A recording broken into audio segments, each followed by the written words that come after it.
Okay, thanks for hanging in there, Zoom land. We were in executive session all morning.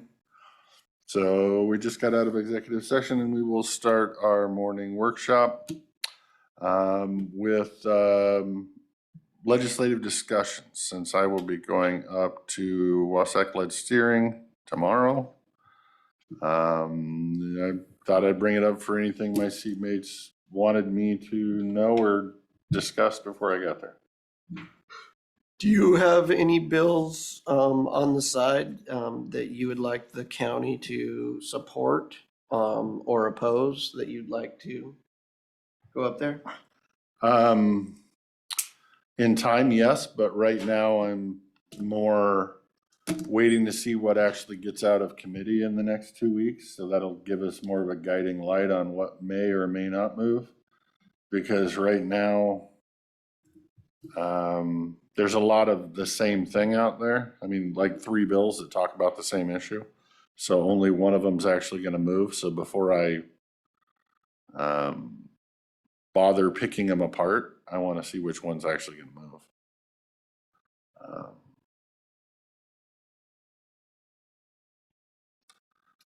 I did contact Mr. McClory. He's going to write that letter for us on the sales tax dollars. When I talked to Curtis King last time I was up there, he brought up a question, you know, is there anything we as a county are asking for? You know, that sounded like an appropriation ask. And then I talked to, I can't think of the senator guy, I got his name written down, that wanted to know if there was any transportation ask. It wasn't even our senator, because it's a big transportation bill, and he thinks he can add some things. So I have Public Works will end up giving us an idea of what they might have that might be an appropriation of 1 mil. That we might be able to get for that, but also we need to figure out if we want to ask Mr. King for any kind of other one-time appropriation for. Well, they only have usually so much, you know, that they can dole out. You know, it's kind of like, and I know that the assisted living facility in White Salmon is going for an ask through King. And I don't know if we want to be competing with that, because we've already put $700,000 into that and we want to get it done. Yes and no, that can be our ask as well. I mean, technically. I mean, we can come out publicly in support of that to Mr. King to focus his time there, which would then give a little more leverage, I think, behind the housing district. If that's what we want to do, I'm fine with it. Do you have anything else on your list? Dog shelter? No. No, again, I want it to be a one-time, not a next 20 years of continues to pay or collect. So if I was doing it, it would need to be a one-time deal, a building, a road, a park, a something.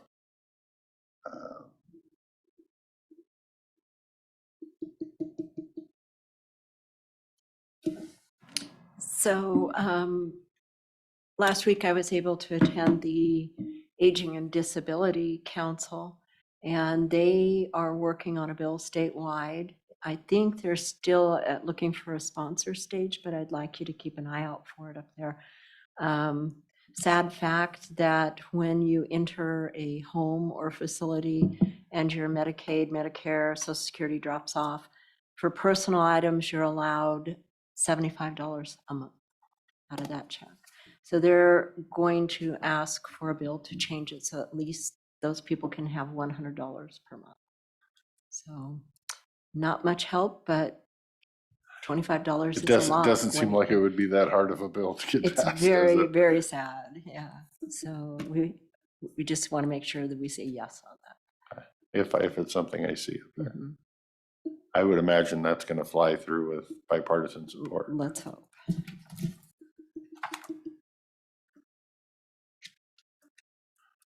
So nothing pressing for me this week. Lee did email out the hot sheet for the week. I didn't I didn't see anything terribly pertinent on it. I didn't either.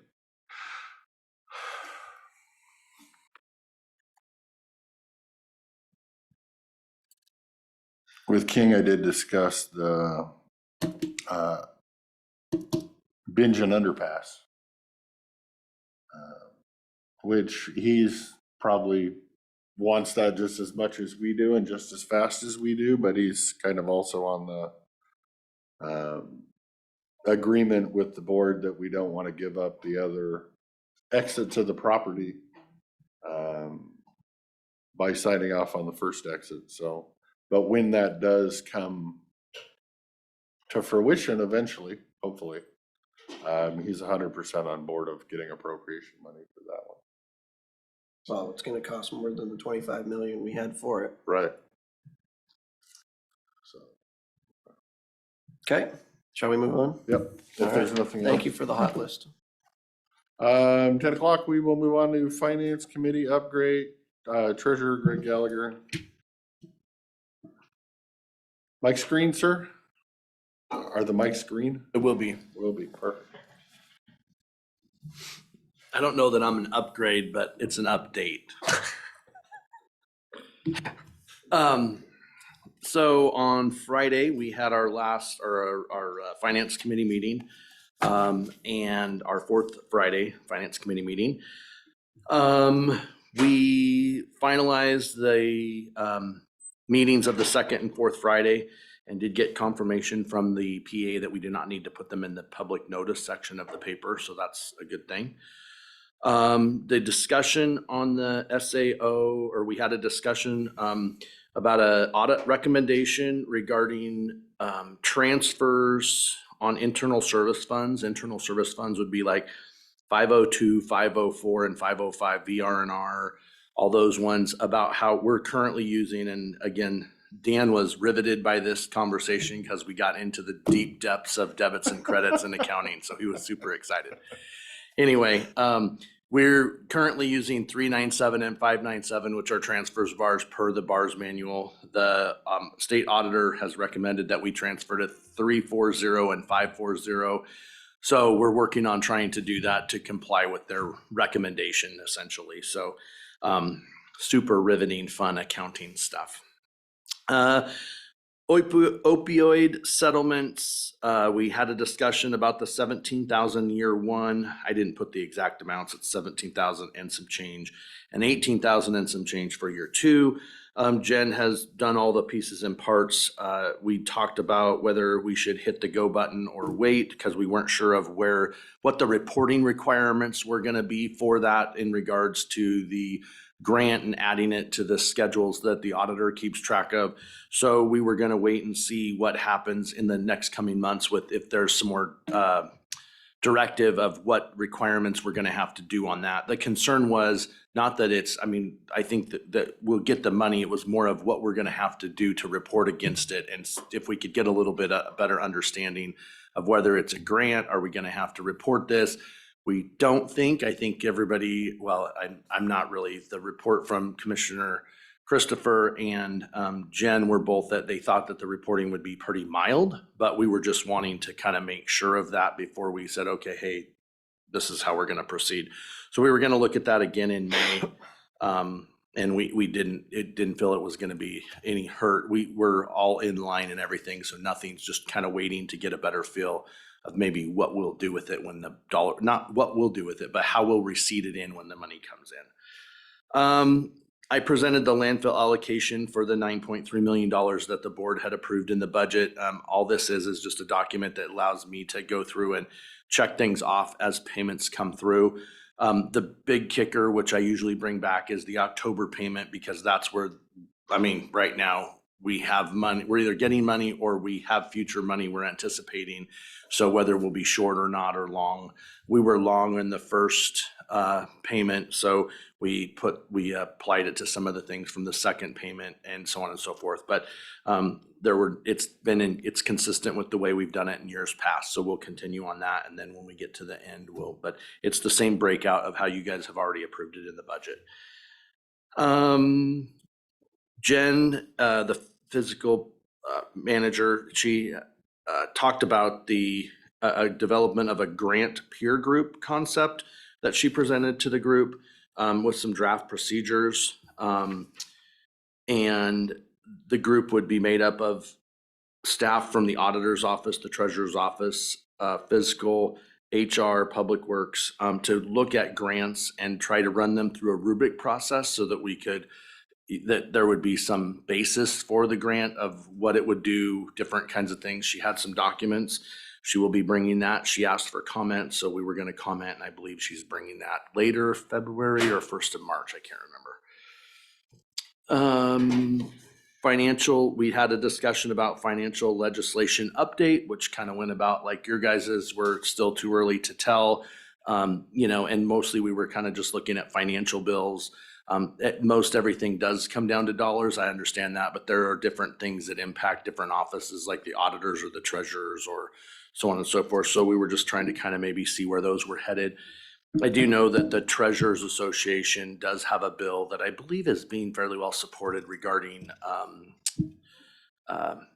registered warrants. And it's mostly just a cleanup in trying to make sure that the way that we're doing the registered warrants across the state is still concurrent with that the legislation matches, because sometimes, as we know, those two things get kind of wonky. So, but I know that that's out there, and I think it's going through. It's got the support of Waco and so on and so forth. Staff and elected reports. Rob inquired about systems and processes in how we handle taxable fringe benefits, which is really a group effort of HR and the payroll department, who's really the lead on it.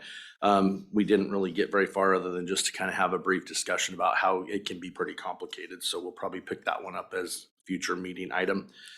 The auditor reported that they are working on 1099s and W-2s.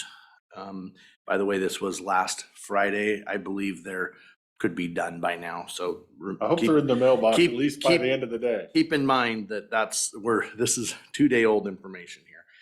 I up to my office, we are working on just processing property taxes. That's our main focus right now. And we have in the past usually certified them about middle of February. We're a little behind. I'm a little, but I'm hopeful that we're going to catch up and get there. And we usually mail them out the last week of February, the first week of March. So.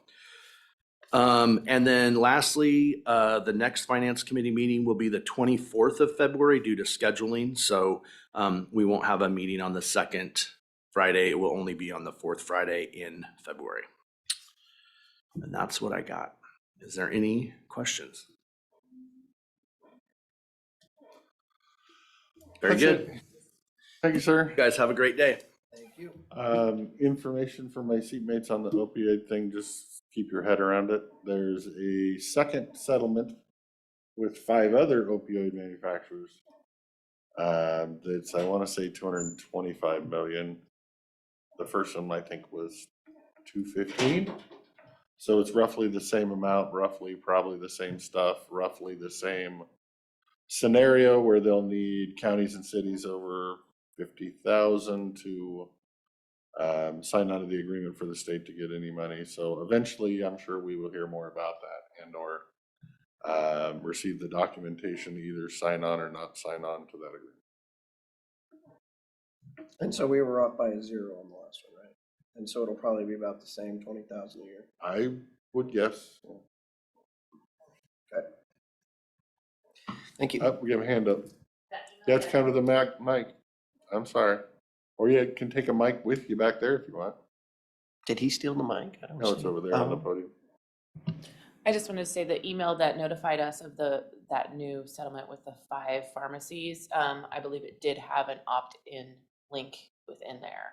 So the board would have to decide whether they wanted to opt in to that settlement. Interesting. So they already have it out. There was a blue hyperlink within that email. So potentially, I mean, maybe we should table that to a Thursday workshop.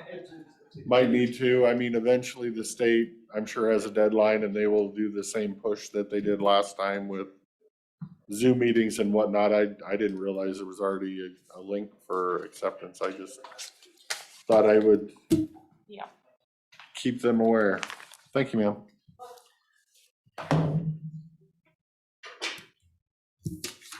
All right. Good morning, sir. Thank you. We are a couple minutes early, but we will move forward with an update from Acting Interim Public Works Director Jeff Hunter and Acting Interim County Engineer Sescarola.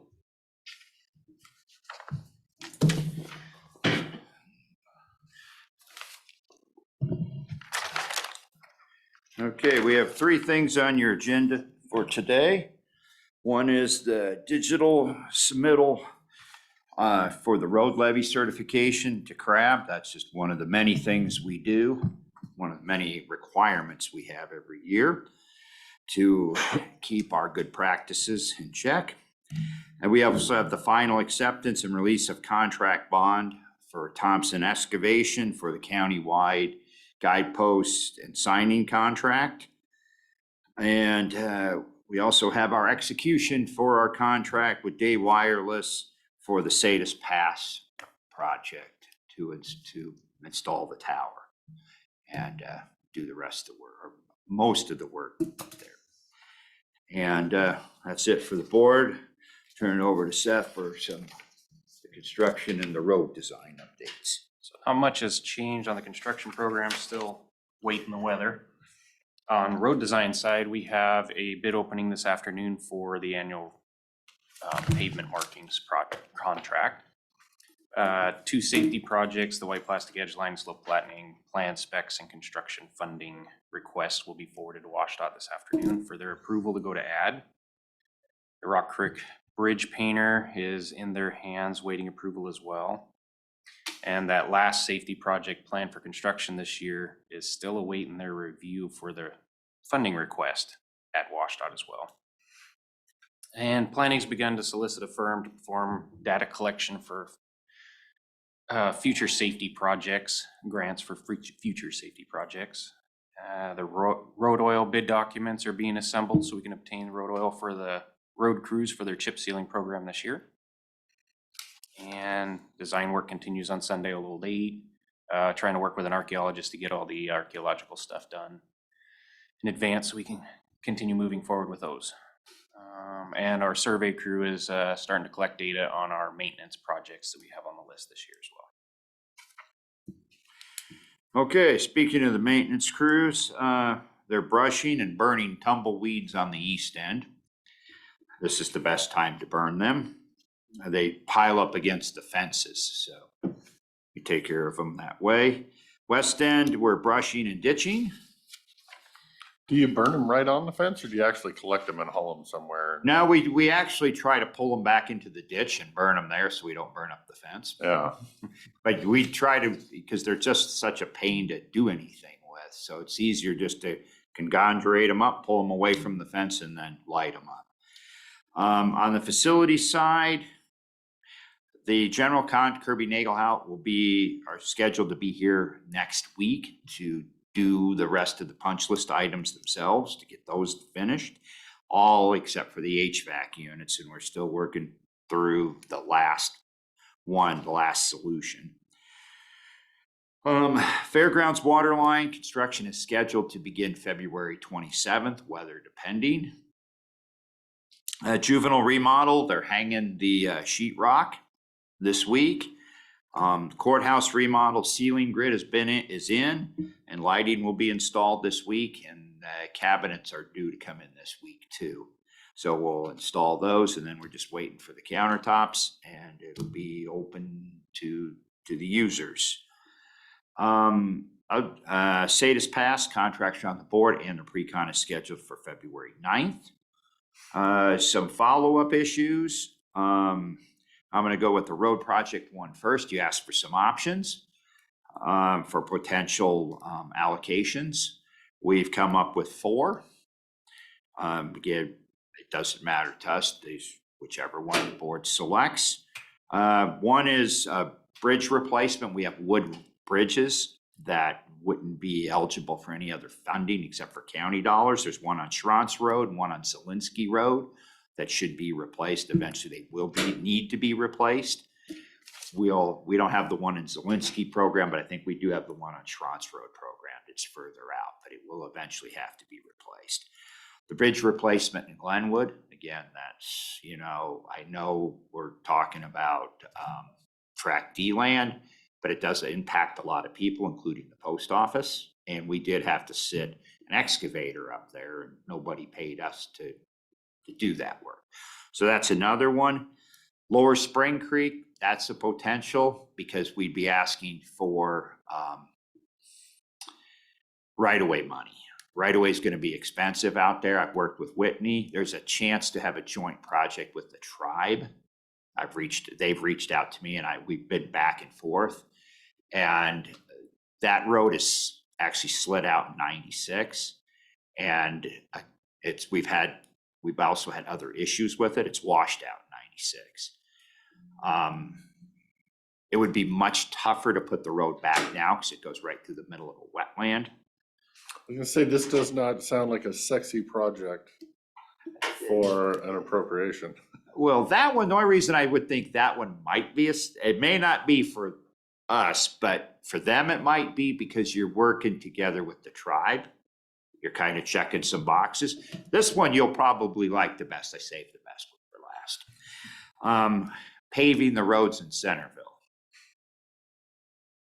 And that we could get together and do this year. Why do we pick Centerville? Because if we do them in the other towns such as Klickitat or Lyle, we have to do sidewalk improvements. Well, and Centerville's on the 6-year transportation plan. And it's on the too. 6-year transportation plan. That is I managed correct. to get pushed back because we're doing Bickleton instead, so. This would be done because the state wouldn't appropriate, I don't think they'd appropriate money for our crews to do it, but it would give us, if they gave us $1 million, $1.5 million, we could, and it's close enough to the plants here that you could literally bring a contract, we would put it out to bid and you'd get the roads paved. So that's the 4 options. I can present more stuff if you want on either of the options, whatever you guys prefer. Do you want to just try to pick an option, or do you want to pick a top 2 and get a more presentation, or do you have any?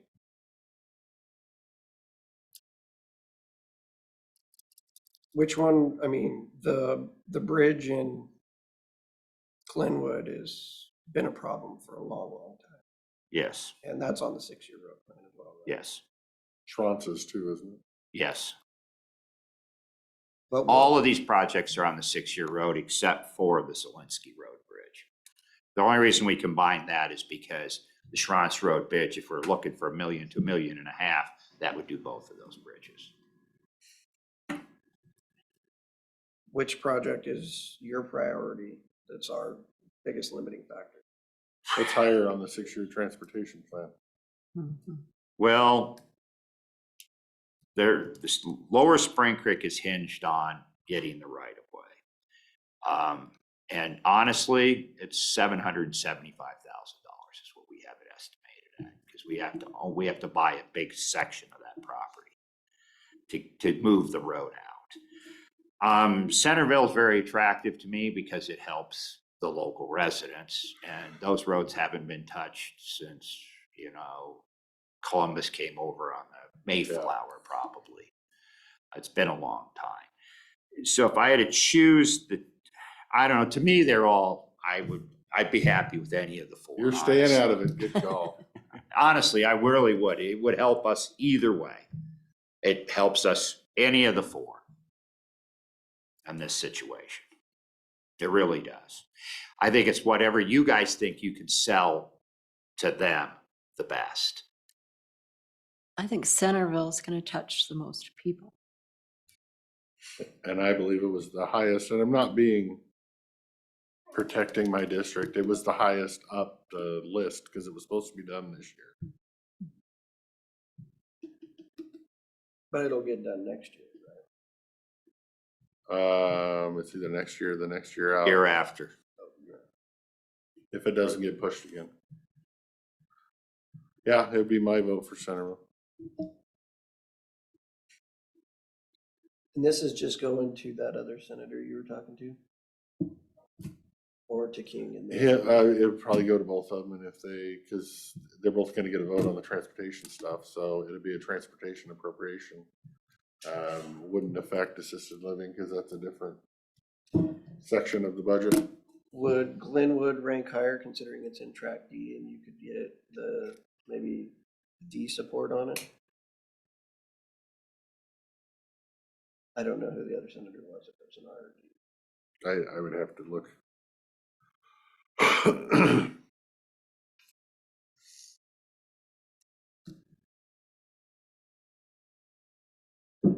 If you want to do Centerville, it's fine with me. Sounds like Centerville. Okay, we'll prepare what it would pave, how many roads, how many miles. If you can throw together like a 1-page or half-page brief, quick letter that I can distribute, that would be helpful. We will do that, yes. Okay, we have one other thing on the list. With Dave leaving RTC, we need another member. It has to be elected official, therefore it has to be one of the three of you. We already have one. Oh, you do? Yes. Commissioner Silvers. Yes. Okay, because we got plugged again about we need one. We'll resend the Okay, information to them. okay.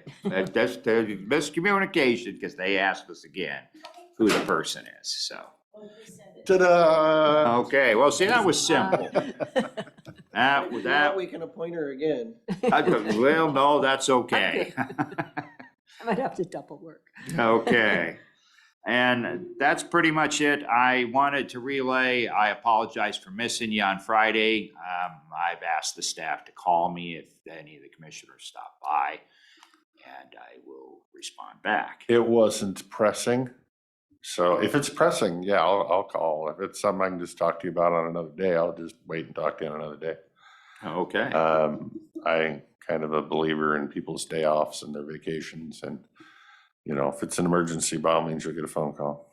Okay, I appreciate that. I do have a couple questions. Got the complaints about Finn Ridge and Van Hoy being all nasty? Did they end up getting graded or anything? That was a couple weeks ago, 3 weeks ago, a Yeah, month ago. I haven't. I haven't had a chance to I drive haven't had down a and chance to check. get out and check. I will Okay. check. I will find out for you and let you know. Okay. And then I got more complaints from Fire Chief out in Bickleton, Mr. Jensen, about Middle Road. Pretty heated this time. Even requested that I come look at it. So I did.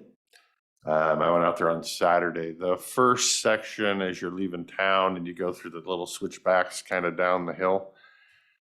I don't know if it was the solar companies or the county, but it looked like they just went through there with a dump truck and dropped some gravel on the section that looked real muddy and mucky, and it looked like they didn't take a grader to it. Whoever it was. I think the gravel helped, but that's really bad in there. I mean, it's a very short section. Right, right. Yeah, I agree with that. His finding on that section. And then I drove all the way out to Lund Hill, and the only other two spots that I would call could be bad. I mean, that section with the new gravel is hideous. Mm-hmm.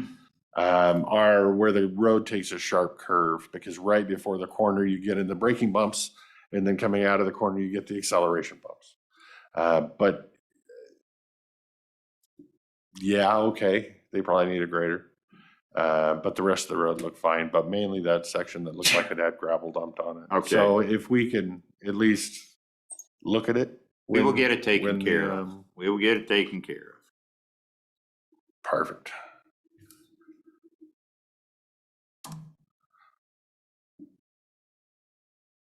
And that's all I have. Anybody have anything else? No, I'm good. I have a quick update for you, Lori. I talked to Gail today Okay, because she said that she had corresponded with you. yes. And it's kind of a sticky situation. And I told her it's going to take a while to figure out. But honestly, they were kind of told this a while ago. I was gonna come visit. Okay. Yeah. I could fill you in more. Yes, and I was kind of getting that through the emails I was getting, that this has been kind of long-term and needs to go through the process. Yeah, I'll try to help them the best I Oh, I can. know. Thank you. Thank you. Okay, nothing else? Feel free. Bye, guys. Okay, thank you. Still 4 minutes ahead.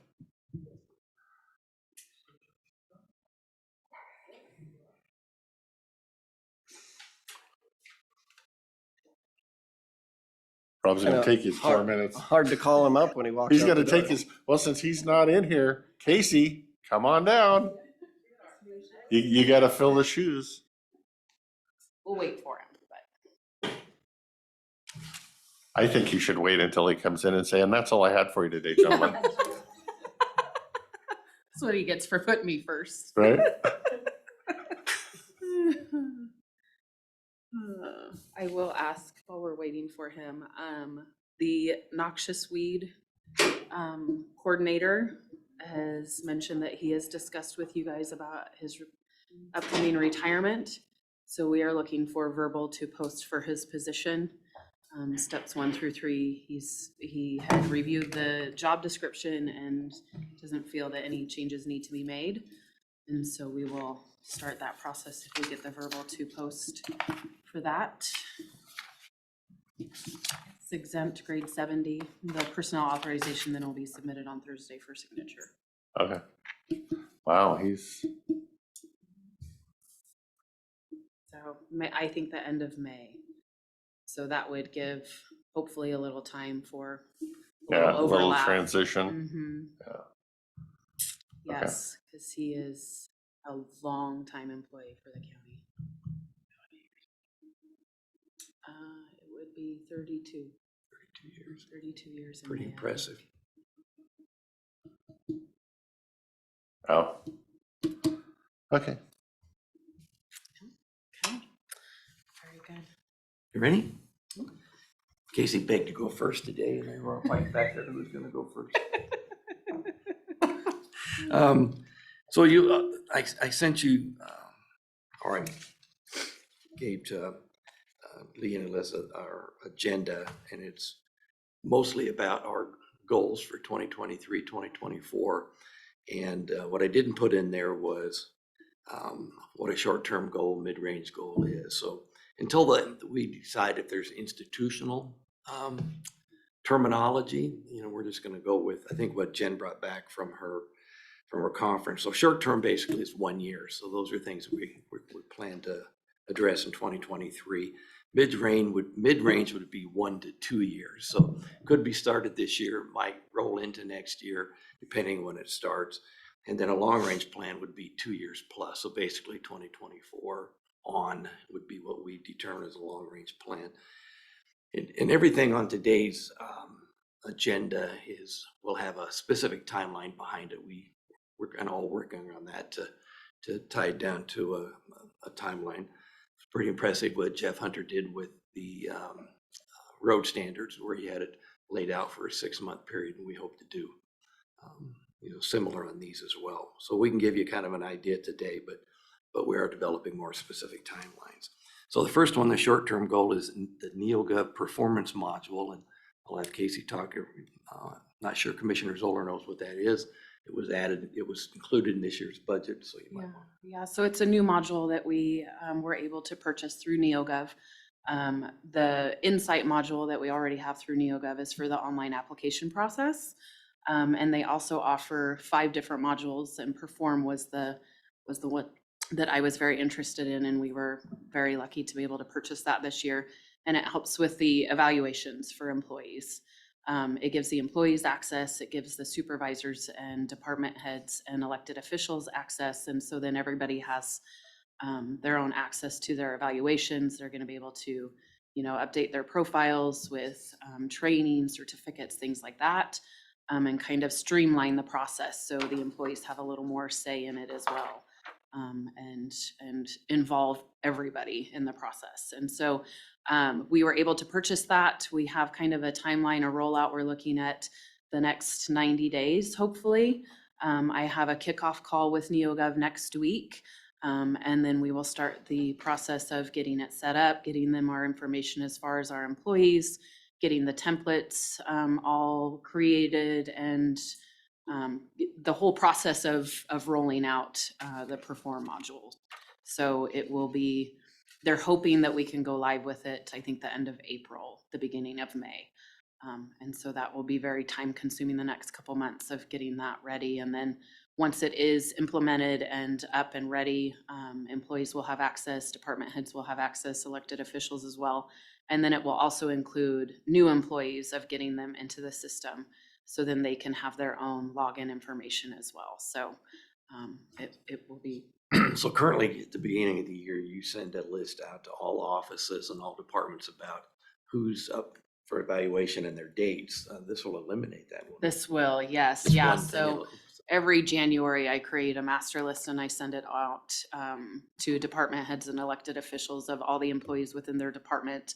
And it shows when evaluations are due and when step increases are due. And we're hoping to eliminate that with this. And it also will maybe give reminders to employees and department heads of when their evaluations are due and step increases are due, so we can maybe not have as many missed evaluations as we have in the past. So, yes, I'm very excited. We will probably have a few departments that I'll request that they be my testers and yes, and move forward with what works best for us and what doesn't. Perfect. Technology is a wonderful thing if we use it. There's the kicker right there. I'm hoping it's well used, but I think you'll have to train some old dogs a few new tricks. So.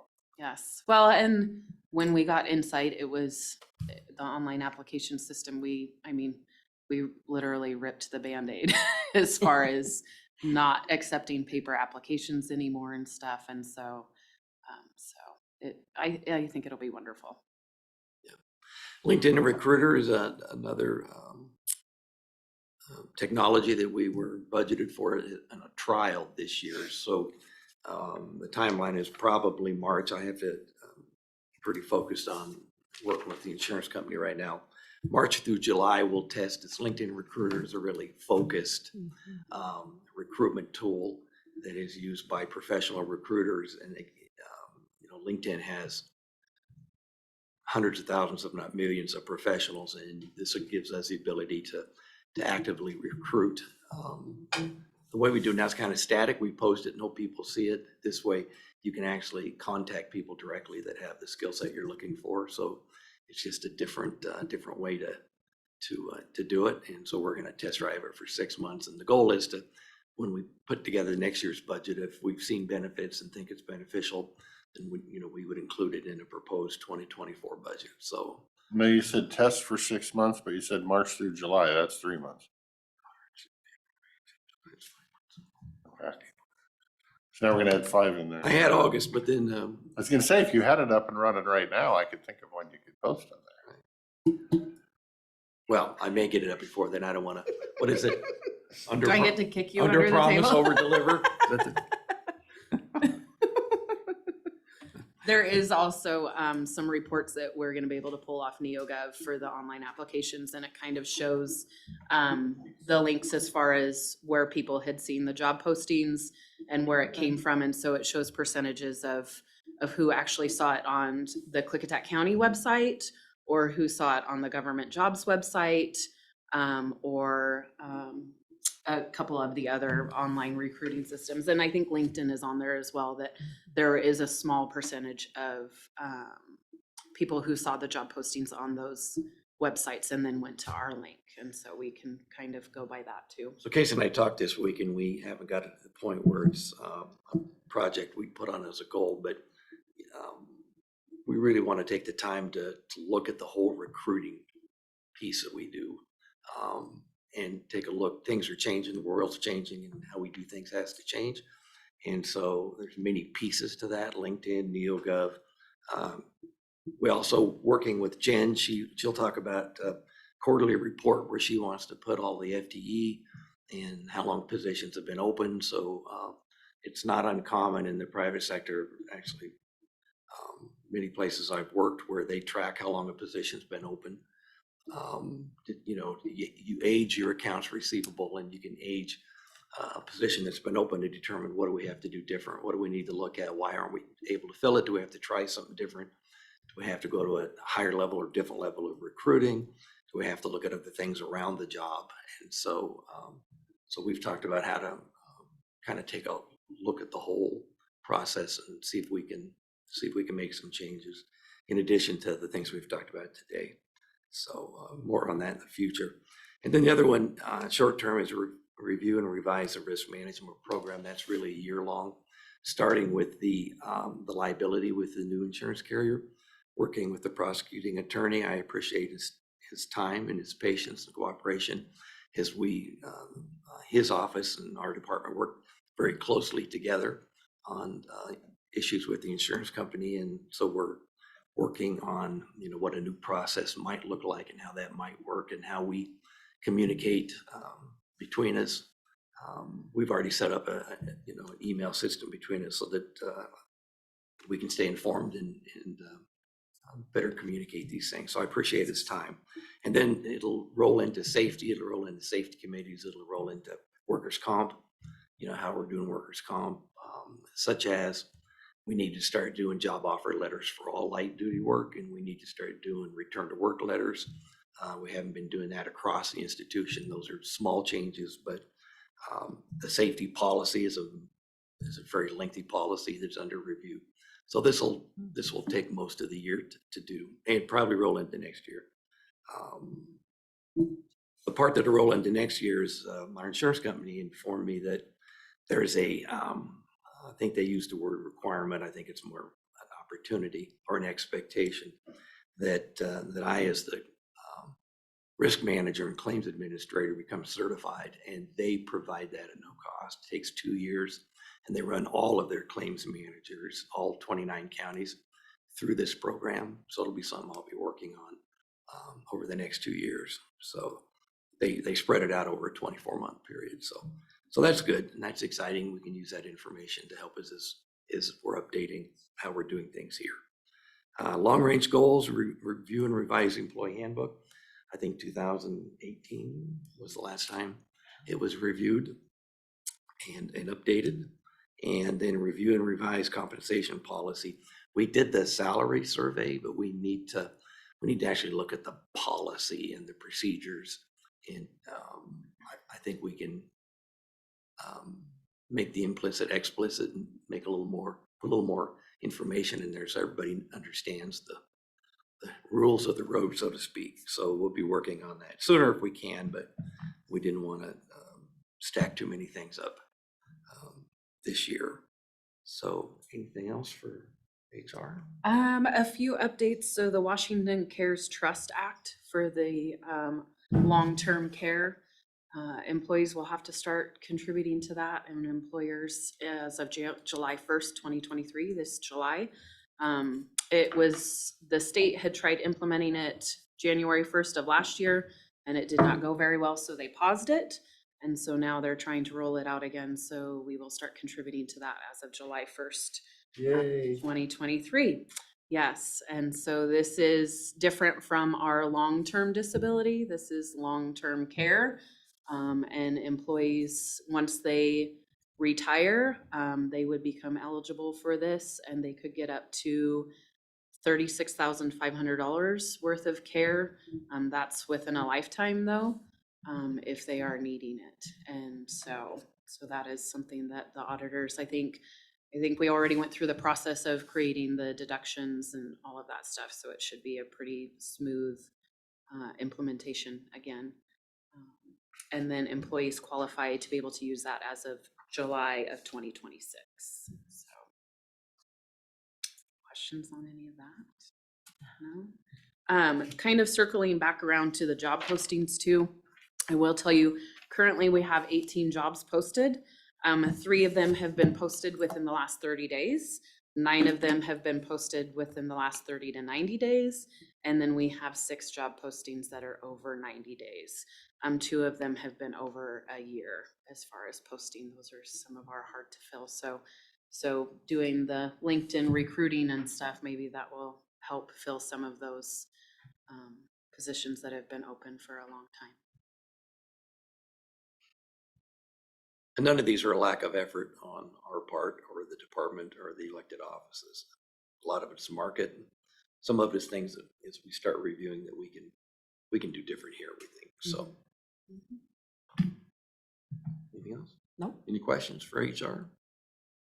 I don't think so. no, I'm good. Okay, Okay. thank you, Casey. See, first step, first to leave. I know, I'm out.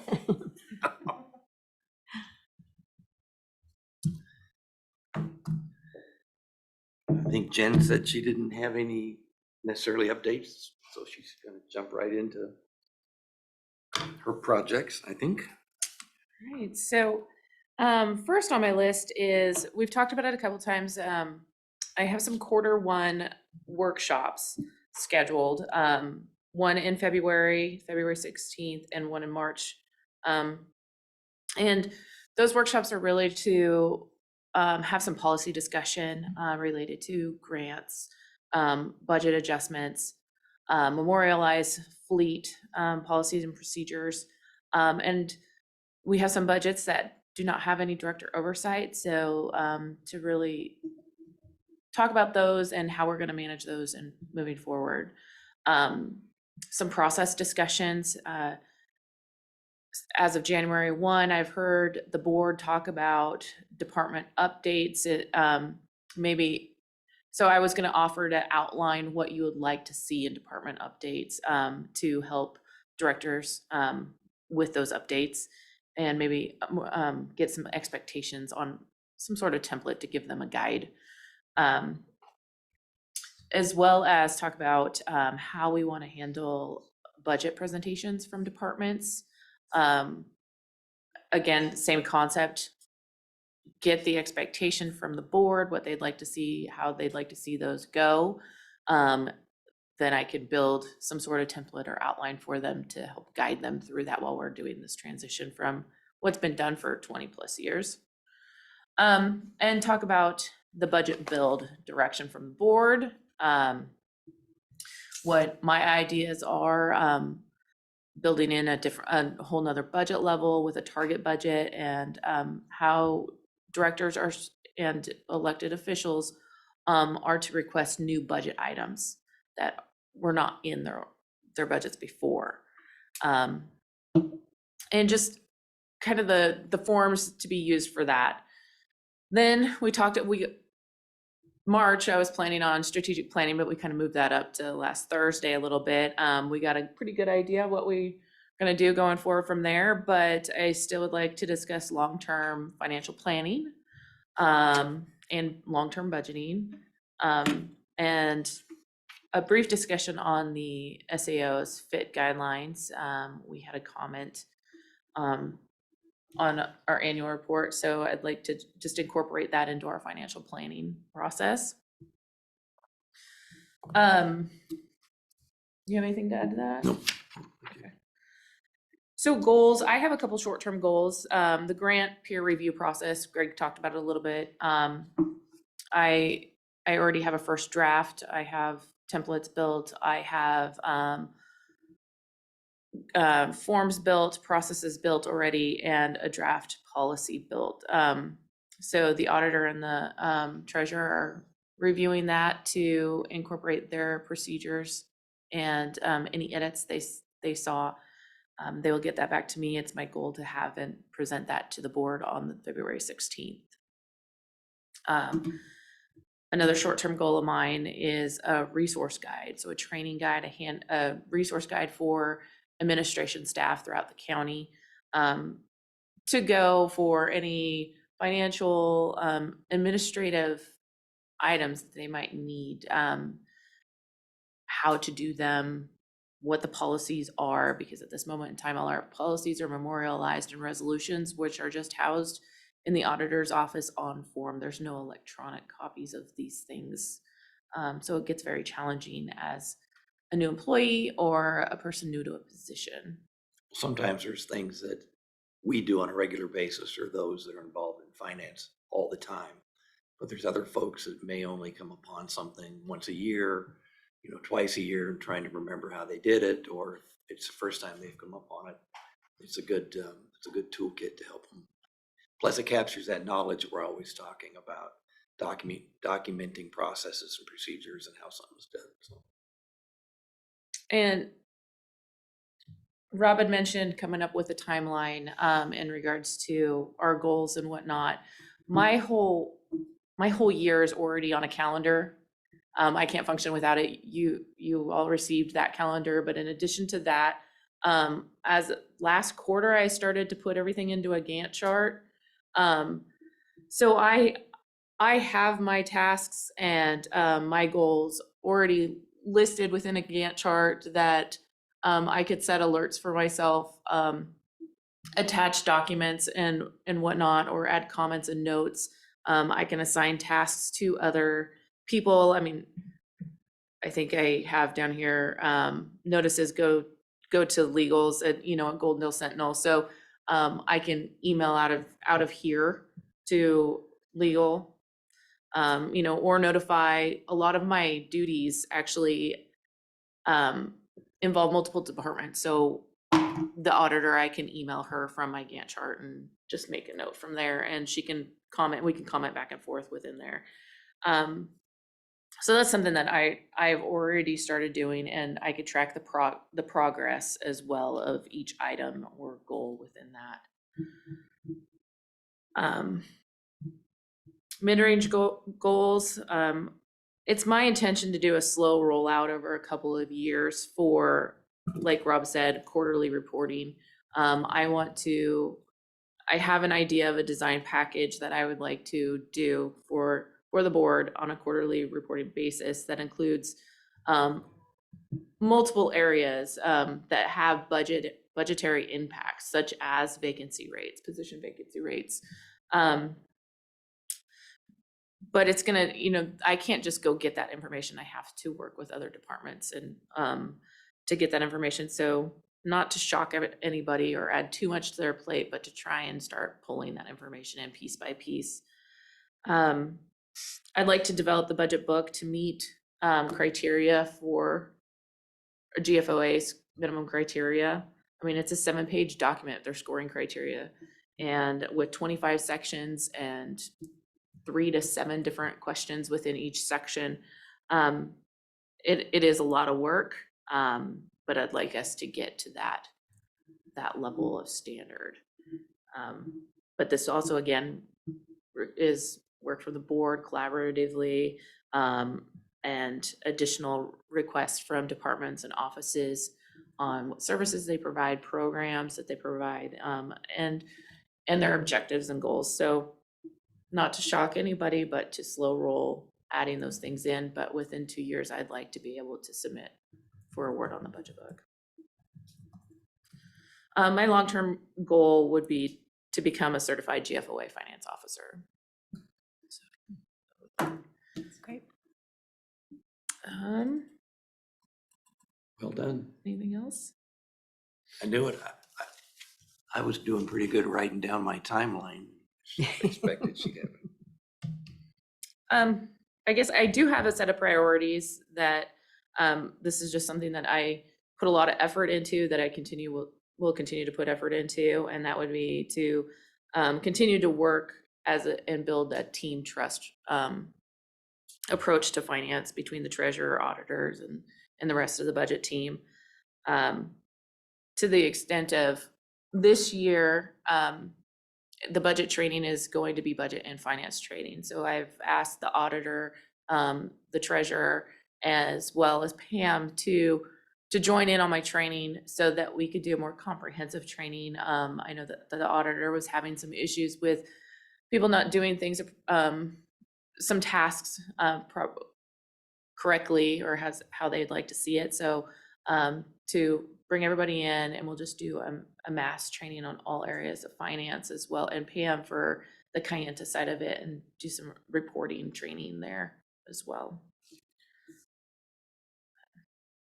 But and board chair's heard me say this a few times the last couple of days. I think when you see what Jen's put together for the what we're calling the grant review, the rubric and other things is pretty impressive.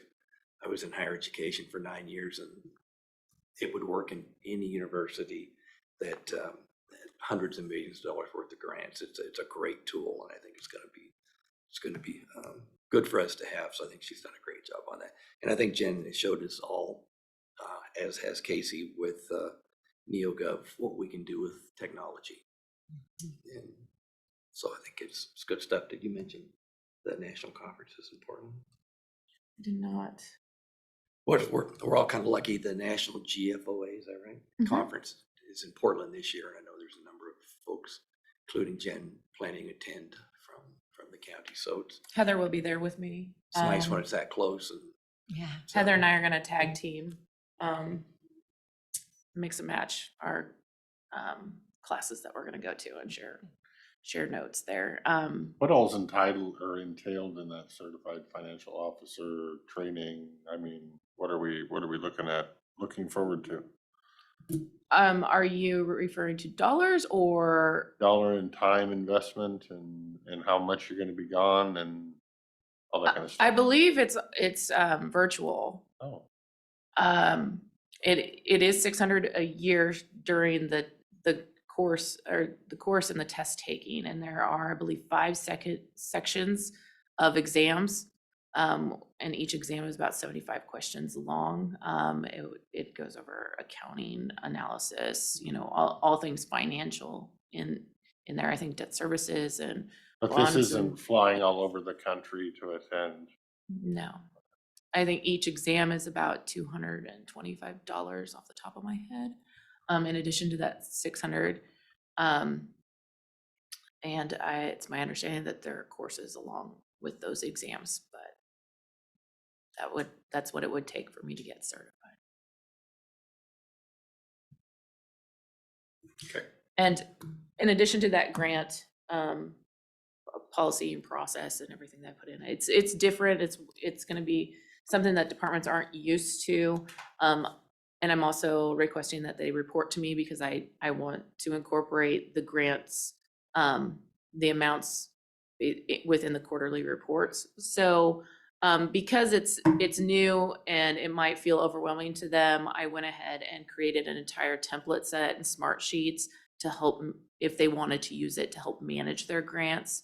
So from GLs for each grant to Gantt charts for projects and deliverables to dashboards and reports as well. So hopefully it'll be accepted happily. I've always throughout my career encouraged my folks to seek certification for a number of reasons. One, the experience you get, the knowledge you get, the education you get.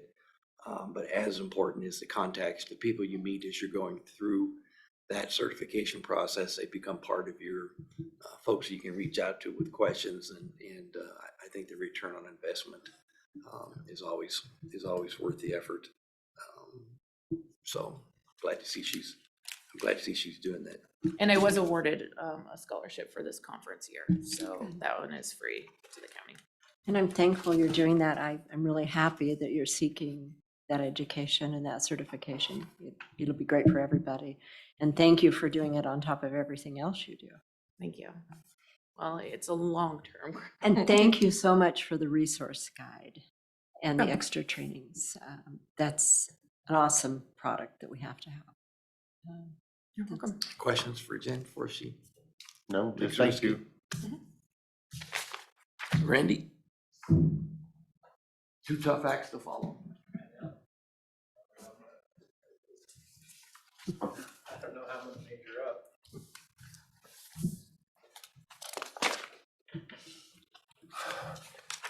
So do you have anything you want to update them on before we get into the goals? Yeah, let's talk about fleet management. You see, so here we are so far right now as we stand with fleet management. The cars have been entered into the Google Calendar, and they're ready for checkout. Yeah, And he's talking about this fleet. yeah, the 6 cars down in the parking lot. So that's done. Each vehicle has been entered into Samsara. That's done. The hardware arrived last week to install in the 6 vehicles. The hardware has been configured for each of the vehicles in Samsara. Currently, we're waiting on some special tools to pull down the cowlings underneath the dash, so we can get them properly installed. Sawzall doesn't work. Well, it'll work just fine, but it'll leave an ugly mess. So, so that's fleet management software. So my long-term goals my short-term goal is to work with human resources to develop and to redevelop an organizational structure that incentivizes the employees to develop their knowledge, skills, and ability to necessary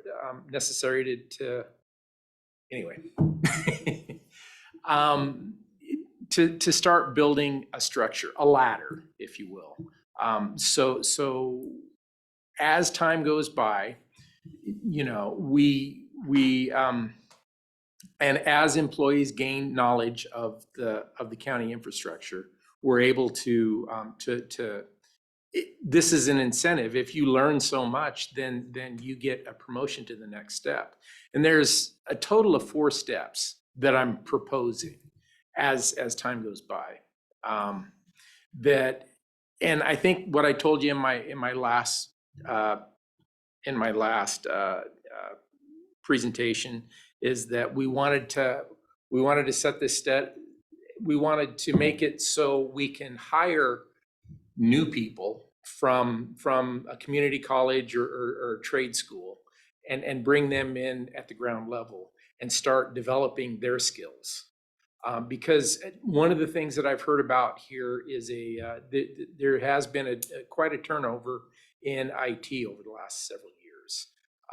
And I believe that if you hire people fresh out of school, number one, they're eager to learn new things.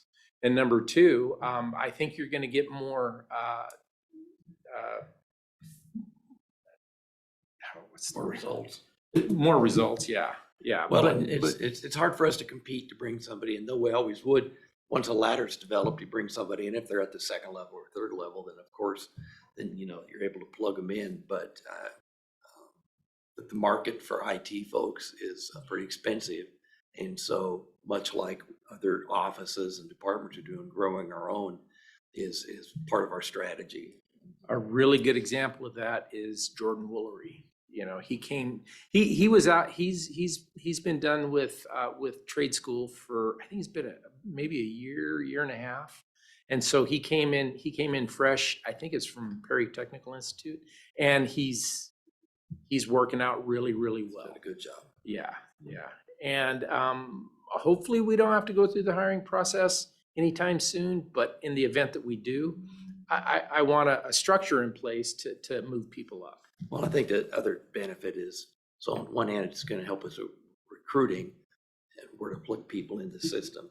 And the other one is, again, you've heard me say it, and I'll keep saying it. Nobody should have the keys to the kingdom. We can't have a department of specialists. We need a department of generalists. Somebody may have a little more technical knowledge on a part of the system, but then they're required to to share that information with the rest of the team.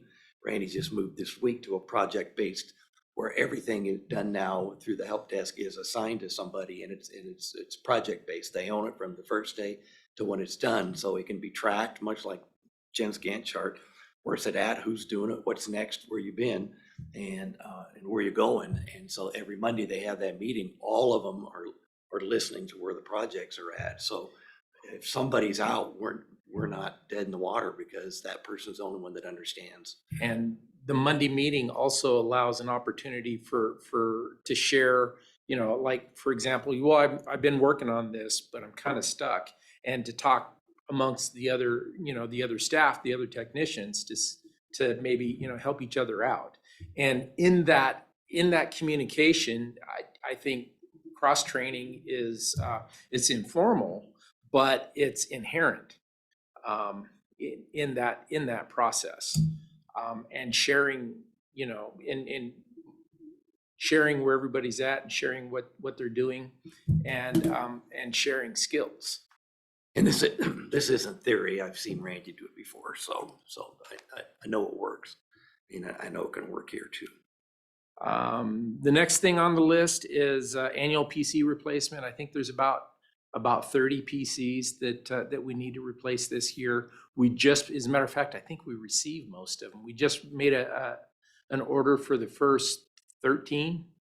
And most of those, the biggest majority of those are laptops. We're continuing the process of removing 2 machines, a desktop and a laptop, and replacing it with 1 machine. And that process will continue until we've removed all of the extra laptops that are spare department laptops. And before I get calls or emails, we know there are exceptions in departments and offices, but that should be the exception, not the rule. And so we know as we go through each office and department, there are times where they need to, depending on what they're running on the machine or the media they're using. So, but there's still a lot of change that can happen without impacting those. Yes. And the next thing after the PCs is server replacement. We've got 2 pieces of server hardware that need to be replaced this year. Those will be replaced throughout the year, as you know, as they come up on the project lists. They'll be replaced. And then we've got 16 virtual machines that sit in like there's 3 physical computers, 3 physical servers sitting over in the courthouse server room, and on those 3 physical servers resides 16 virtual servers. Okay, because most of our stuff has been virtualized. It's a great way to manage your systems, but we've got a lot of those still have Windows 2012 revision 2 that is end of life in October, which means we have to buy new licenses and we have to update it to the latest server operating system version. That has to happen this year. Okay. You miss cybersecurity. Oh, cybersecurity, yes. Yeah, that is something that actually I'd like to roll that into my mid-range goal of conduct a network audit in preparation for a network redesign. I've had a few conversations with a couple of different vendors up to this point, and one of the questions that they ask is why would we audit the security of a system that we're going to redesign? So why don't we redesign it, and then after we redesign it, then we'll check it, because I think it's relatively secure, you know, but as part of the redesign, then once the redesign is done, now we're going to test it. We're going to see how good of a job we did and where are the holes. I think it'd be a lot more cost effective to do it that way.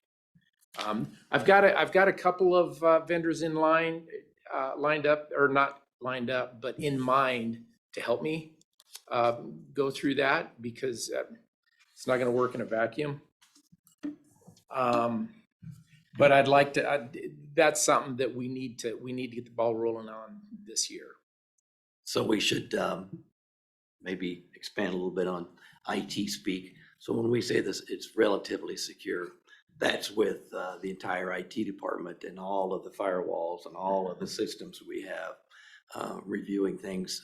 I used to get the messages that there was sometimes we'd get hundreds and hundreds of phishing things, and so the system's constantly being monitored. So it is secure. Nothing is.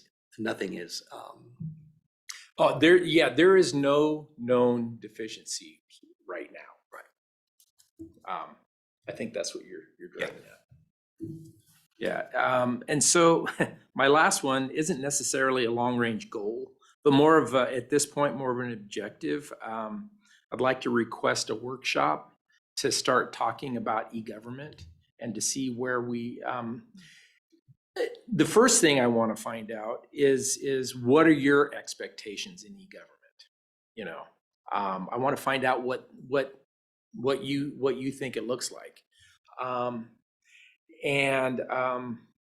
Another thing I'll tell you about e-government is it's already happening. Casey just talked about some software that's going online. It's going to either happen organically and grow on its own, or we're going to kind of start putting our arms around it and get it to and try to get a handle on it, get some control over it. In my mind, e-government is offering services to the constituents of the county. Some departments have already started doing that. So it's a big topic, and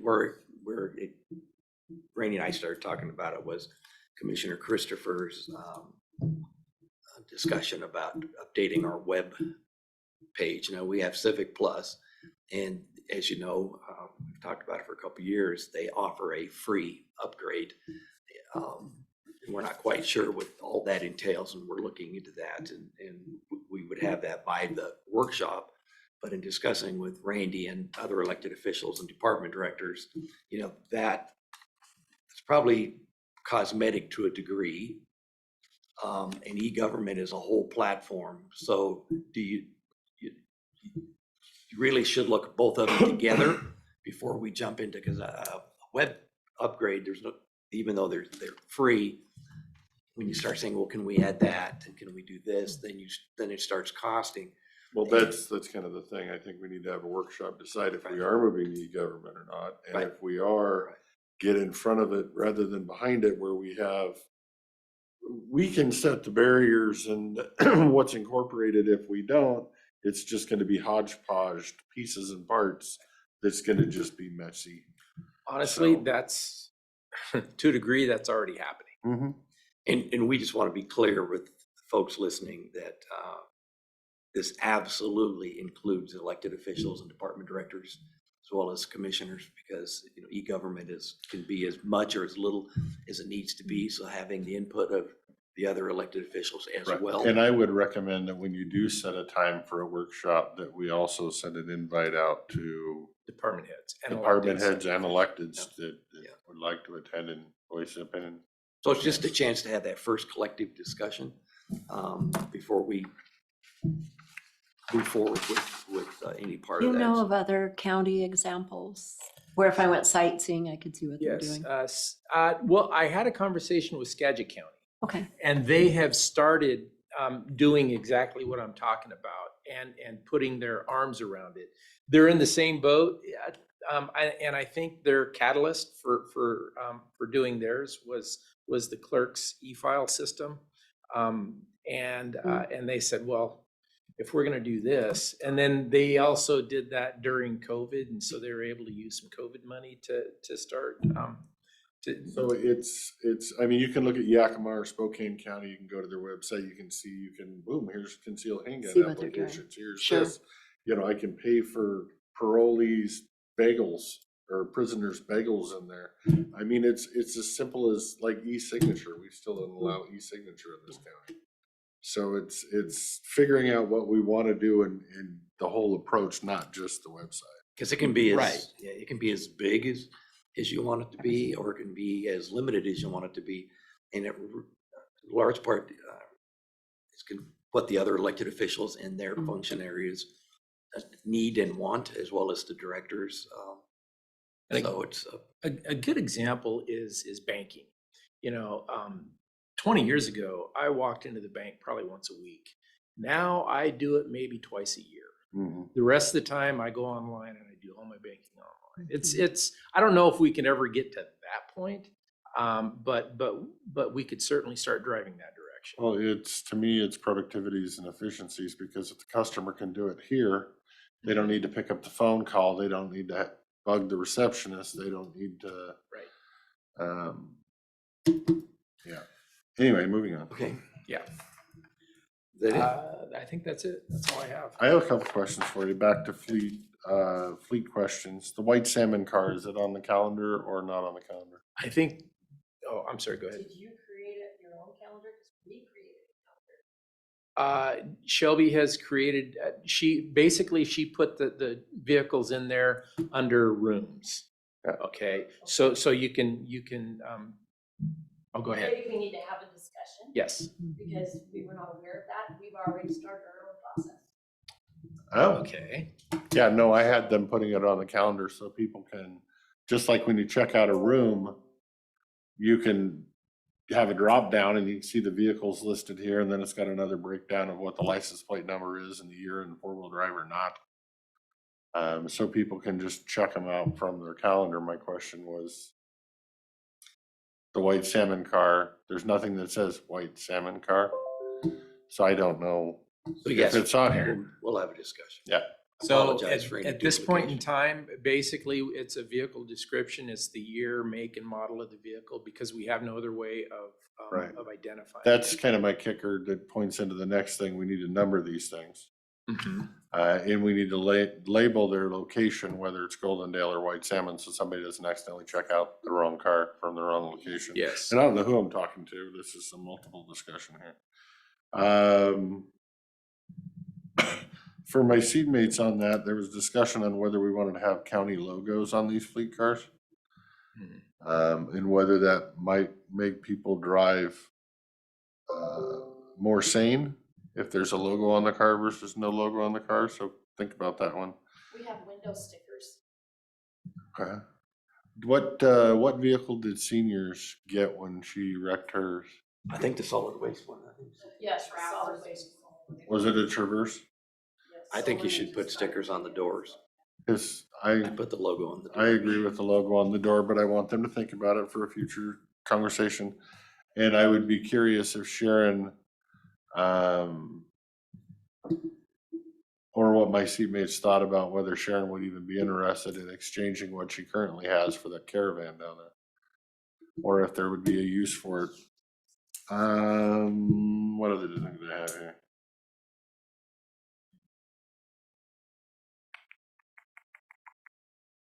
I was gonna say we need to send a countywide email on how, explaining to people how to book the cars, but I guess until you two get on the same page. Yes.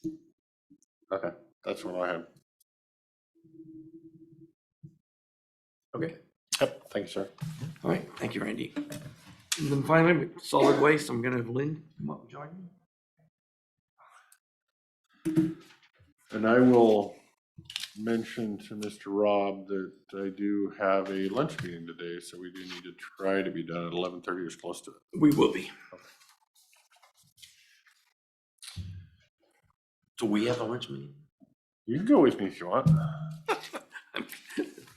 Morning. Good morning. So I want to start up by, I've asked Lynn to join me today for a number of reasons. But first, I think I've been interim director for, seems like quite a while now, but 8 or 9 months I think it's been. And I just wanted to acknowledge, the work is really getting done by Joe and Lynn.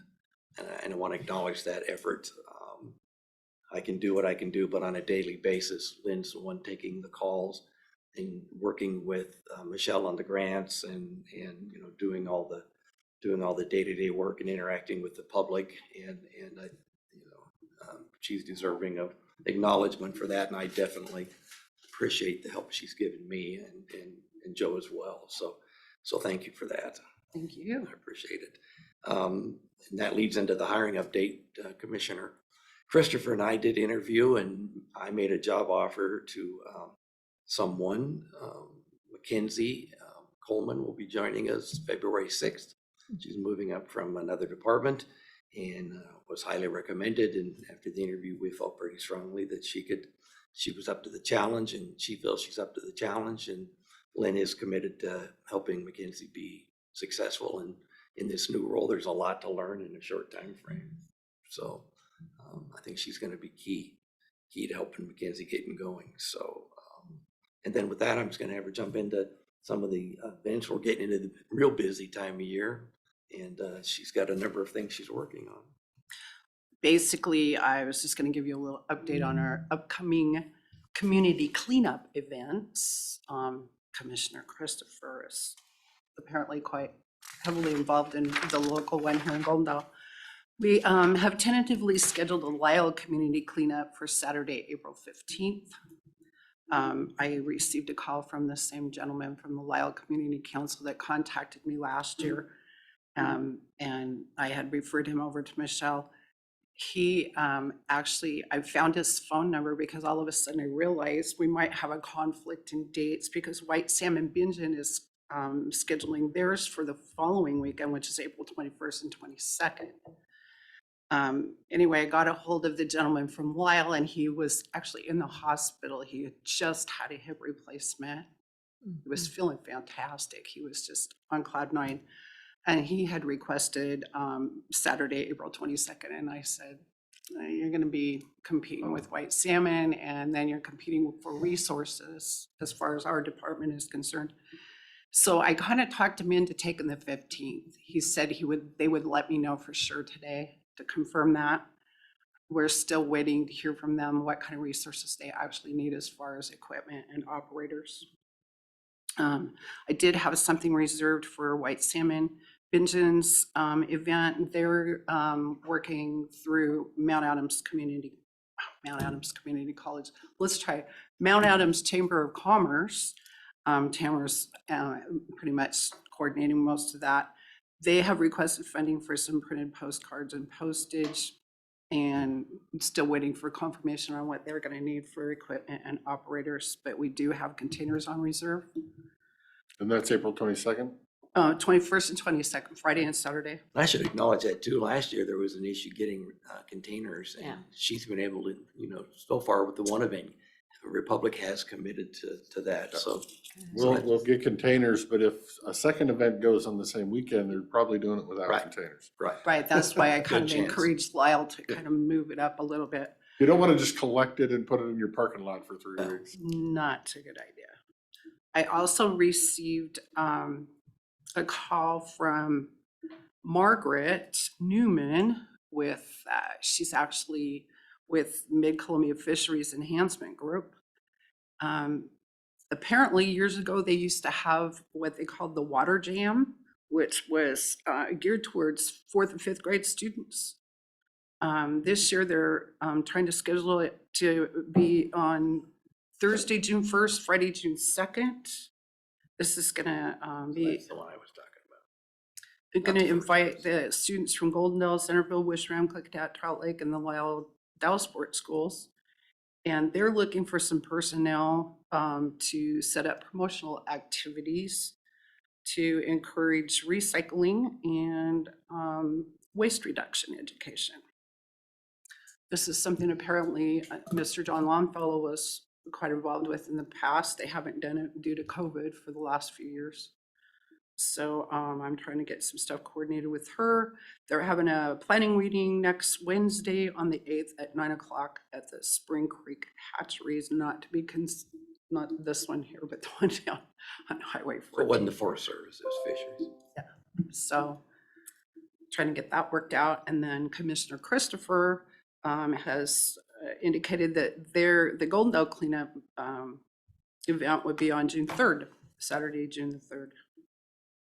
I have shared the cleanup information with my contact with Republic Services, and we're on the calendar for those events for containers. So one thing we're trying to determine is, neither one of us built the budget specifically. This year, we rolled over last year's budget. So we're actually talking to Michelle, who built the budget, on the available resources. People want postage, they want us to make mailers, they want this stuff, and we're trying to determine what our current budget is and how we can, equally distribute that across these events. So we're trying to gather what they need in terms of financial support or those kind of things and determine what level we can. I'm sure they're gonna want radio spots but then again, if we do radio spots for one community, then they're all gonna do, so yeah, you're gonna need to figure that Or one out. you just do a radio spot and list all the upcoming events. You just talk fast. Well, you can buy 20 spots and use 4 for each event, times 5 and. Well, my question is, I'm not really sure how much money has Right. been allocated to each of these different tasks. And it's kind of, I'm still Or is it trying to first learn come, my first way served? around the program to get in there and look at it specifically. But I do know that we pay every month for radio spots with Gorge Media, so I'm not so sure we can just ask Julian to change up some of our, And he's been asking if we want. yeah, because right now we're using I stuff. was gonna say, we have a year paid in advance of radio spots, so I'm sure we can just change the message. I thought it was a year paid in We have advance. we have a contract for a year. We pay $110 per station per month for however many Just change spots. the message might fix that. For you, Sharon Alexson will either be reaching out or you'll be reaching out to her for High Prairie community cleanup that they're trying to put on. Okay. So you'll probably either get an email today or a phone call or something with some contact information for her. Wanted you to be aware. And then I wanted to say thank you for doing all of this that's outside your normal job description. It's good because you're learning things that aren't in your job description. That's cross-training, whether you like it or not. It's good. And then I'm going to encourage you to work closely with Mackenzie when she comes on to try to get her up to speed on at least what you've learned stepping outside your sandbox. Well, it's actually in my benefit, if you think about it. Oh, I mean, the sooner I get her rolling, trained and you can have all this. can and have a now- little more time to relax. Right. Exactly. That's what I had. Any final questions? Any Solid Thank you. questions for solid waste? I'll get your contact information to Carl down at Klickitat because they had a hard time last year. I think they missed their community cleanup. Oh, Klickitat. Okay, Mhm. perfect. Yes. Is there any others we should be, this Dallas board, is there or any other communities that you've heard through your travels or meetings that are either have done them or thinking of doing them? Check into them. Because it'll help us with the resources. Yeah. I mean, we don't want to first come, first serve necessarily, and then have ones that are trying to get started not be able to get any kind of assistance from us, so. Well, I know there were certain events that got canceled last year because we no longer had the staff to do them. And hopefully we're back at the fair again this year, so. I had a list, but I'll look for it and get back to you if I find it. I emailed you the ones that I knew that had happened in the past. Yeah, I asked Republic a while back to give me a list of the historic ones, so maybe the same thing you've got. But Okay. And two final things, and then we'll wrap it up, so you guys can go to lunch, is we're also requesting a workshop after I think Mackenzie gets up and running.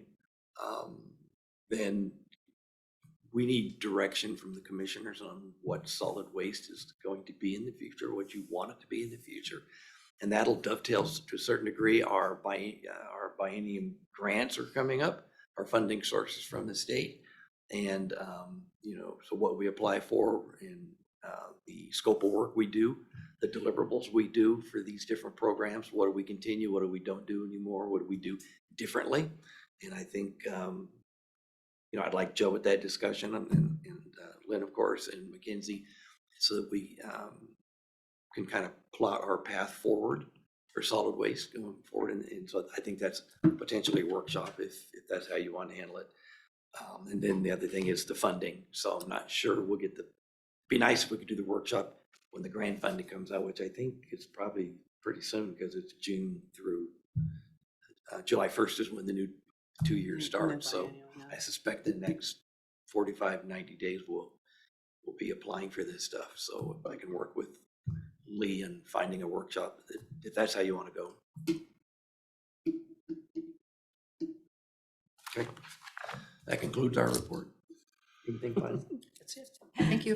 Hey, any questions for anybody? Good No? report. No, good. Thank you, everyone. Lee, I'll circle back to you. I apologize for any miscommunication. How are you guys doing the 3D thing? Not on the calendar. You had your own little calendar spreadsheety We something? put ours on a calendar as we have time. We've been trying to figure out what's the best way to manage it. Now, we're gonna have a meeting with IT and Rob, and that hasn't happened yet. whatever the board wants us to do, we are totally willing to do whatever's best for the county. Right now, we're just supposed to try to we're trying to keep our hands on where's what. We've got to figure out how to get the one rig back up here. Like we've got it on our calendar. We've got one of the cars being reserved for actually tomorrow, I think. So we're trying to keep track of them until we develop what you guys want. What we're doing. It sounds like IT's already jumped in there and done that. But that's I was gonna great. say, I didn't realize you guys were doing it, so I've been working with them and hounded on them for, We're under the impression that your office, us, we're supposed to manage it. well, yes, but I didn't know you were creating the schedule, which is why I was working with them for the schedule part of it. I have a hand up over here, though. Because there's been so much random discussion about fleet, I do have it on my list of items to talk about in my first workshop to memorialize procedures and policies. That's nail it all down for board and the expectations.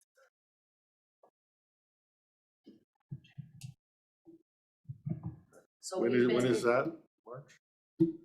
Or February? Okay. So we've been maybe stressing out a little bit. I was just Trying to saying, figure out what we're. I was gonna say, what's I will expected. apologize for that because But everybody else has been working on it, so it sounds like most of our work's been done already. I would say, yeah, stop doing whatever you're doing and maybe we'll just hand you the keys and, We've got other things. and we need to that's do. right. great. And that's, you know, somebody just shows up and says, I need key 142 and you hand them key 142. And you're hopefully done with it. That was my hope, is that you guys didn't have any more burdensome workload over it. But we'll have that discussion in We'll figure February. it out. Thanks. Everybody's going the right way. Okay, my lunch is closer than it was a little bit ago, so. It's now across the street, so it's across town. Mr. Chairman, I would make a motion to recess for lunch. And I can second? All right, we have a motion and a second to recess for lunch. All those in favor of recessing until 1 o'clock, say aye. Aye. Aye, motion passes. We are recessed. See everybody on Zoom land at 1 o'clock. Zoom. Recording in progress. All right, be at 1 o'clock. We will start our afternoon of the Klickitat County Commissioners. We will bring it to order. Let the record show that currently Commissioner Christopher and Commissioner Anderson are present. Commissioner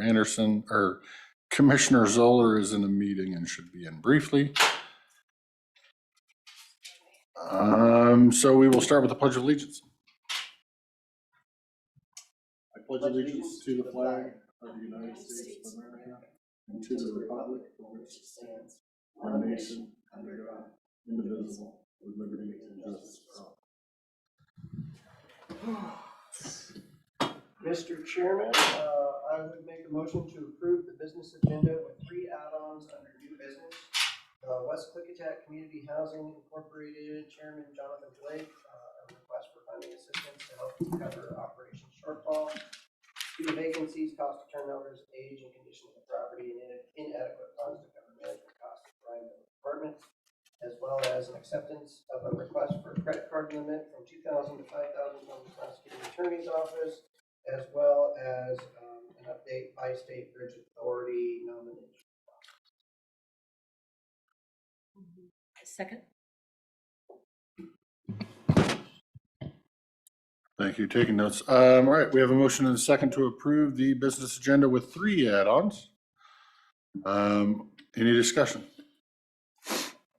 Okay, all those in favor of approving the business agenda with 3 add-ons, say aye.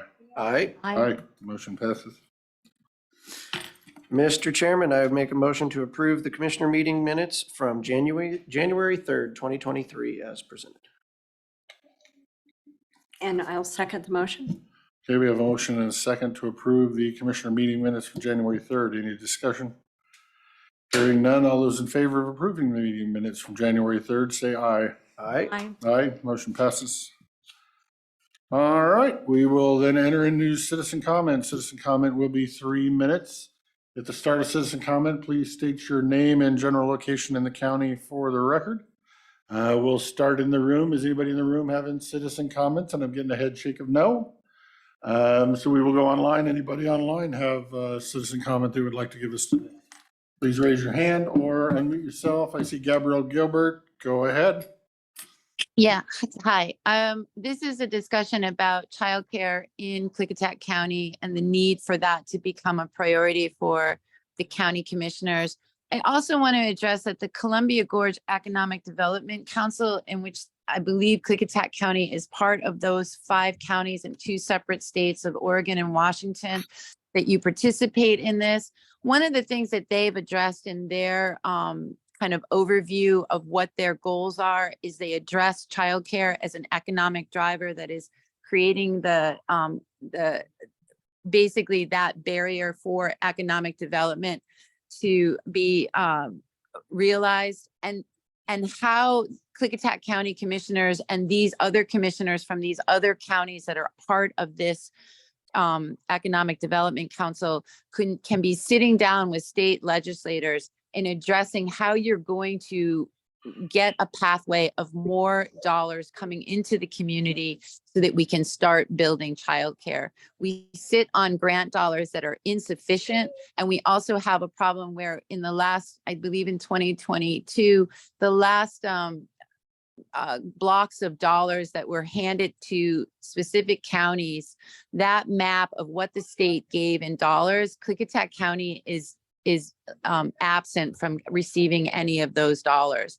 And that really befalls on elected officials to clamor a little bit louder so that people realize we are here and that we can gain those dollars and that we are working in a way to prioritize it so that we are building childcare so that we can receive more of those grant dollars for the actual running of childcare.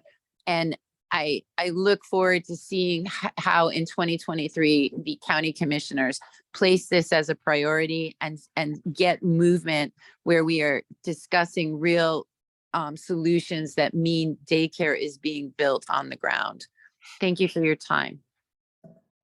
Oh, one more thing. Can I hit this before my 3 is out? Go ahead. This situation with what you're building and the mental health in Klickitat County is admirable, but what is problematic is when the voices of marginalized communities are not at those board meetings and they are not represented and having a space at the table.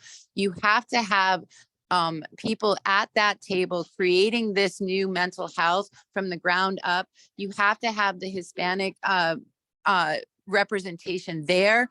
You need to have representation from Native Americans there. You need to have representation from the Black Americans. You need to have it at the table. It's not enough for the people sitting on that board today to say that you advocate for these communities. These communities need to be at the table so that they can advocate and give you an in-depth perspective of what they are addressing. And when you're at this historic point where you're doing this from the ground up, you Ms. need Gilbert, to your open time is the doors up. at the table. I appreciate your time. Thank you for your comments. We both had our alarms going. And I've got ours ready now, sorry. Oh, cool. All right, we'll go back online since in the room, if they needed something, I would hope they're just gonna raise their hand for me and I don't have to continue to ask them. So I would just wait for a hand raise from anybody in the room, and online, hand raise if you want a citizen comment, unmute yourself. There's 7211. Greg Wagner with Seats.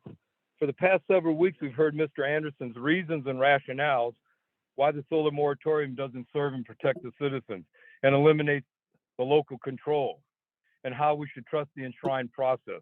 The moratorium serves and protects the citizens and is local control. Its purpose is to give the citizens the ability to review the moratorium issue and have a say in the decision-making and control of their future. Contrary to Mr. Anderson's opinion, I'm glad that 2 commissioners realized the need for this moratorium. Mr. Anderson has had 3 private meetings with the Cypress Creek Renewable representatives, which could force him to recuse himself from the local process. Ironic that he is so concerned about the local control, but has placed himself in this position. Will the final decision for a solar issue possibly go before a hearing examiner, as did the under canvas? where all local control was lost. Mr. Anderson has stated his fear is the moratorium will drive solar corporations to FSEC and get permitted. If this is true, why don't all the solar corporations just go to FSEC? Why did Cypress Creek Renewable visit privately with Mr. Anderson on January 13th when we have a moratorium in place? The reason is they have inside influence. The EOZ is fast-track permitting, costs less, and gives them everything they want. So why go to FSEC? Mr. Anderson expressed his fear that the big solar corporation with their room full of attorneys would sue the county. A wrongdoing by a county employee or an elected official would have had to occur in order for the county to be sued, unless during a private meeting with an employee or an elected official who had made a promise to the solar corporation representatives, there would be no reason for our county to be sued. If Mr. Anderson is so concerned and has such a fear, why not have Mr. Cannell draft a legal binding document which protects the county and releases the county of all financial responsibilities, and have any corporation wanting to do business in our county sign it? It's all part of doing business. You go into a county, if they spend their money and their plans don't come true, then it's on them. They shouldn't be able to sue our county. And doing business here and their plans don't work doesn't give them the right to sue us. All these are unfounded fears and are a means to prevent the solar moratorium. If a solar development was occurring next to Mr. Anderson's home, he would be supporting a solar moratorium. Thank you. Thank you, Mr. Wagner. Anybody else online have citizen comment? I see Sherry's hand up. Name and location for the record, please. Good afternoon, Commissioners. Sherry in Houston, the lovely west side of our county. I wanted to talk about and keep this in the conversation in our county about the method of appraisal that's used on our renewable energy.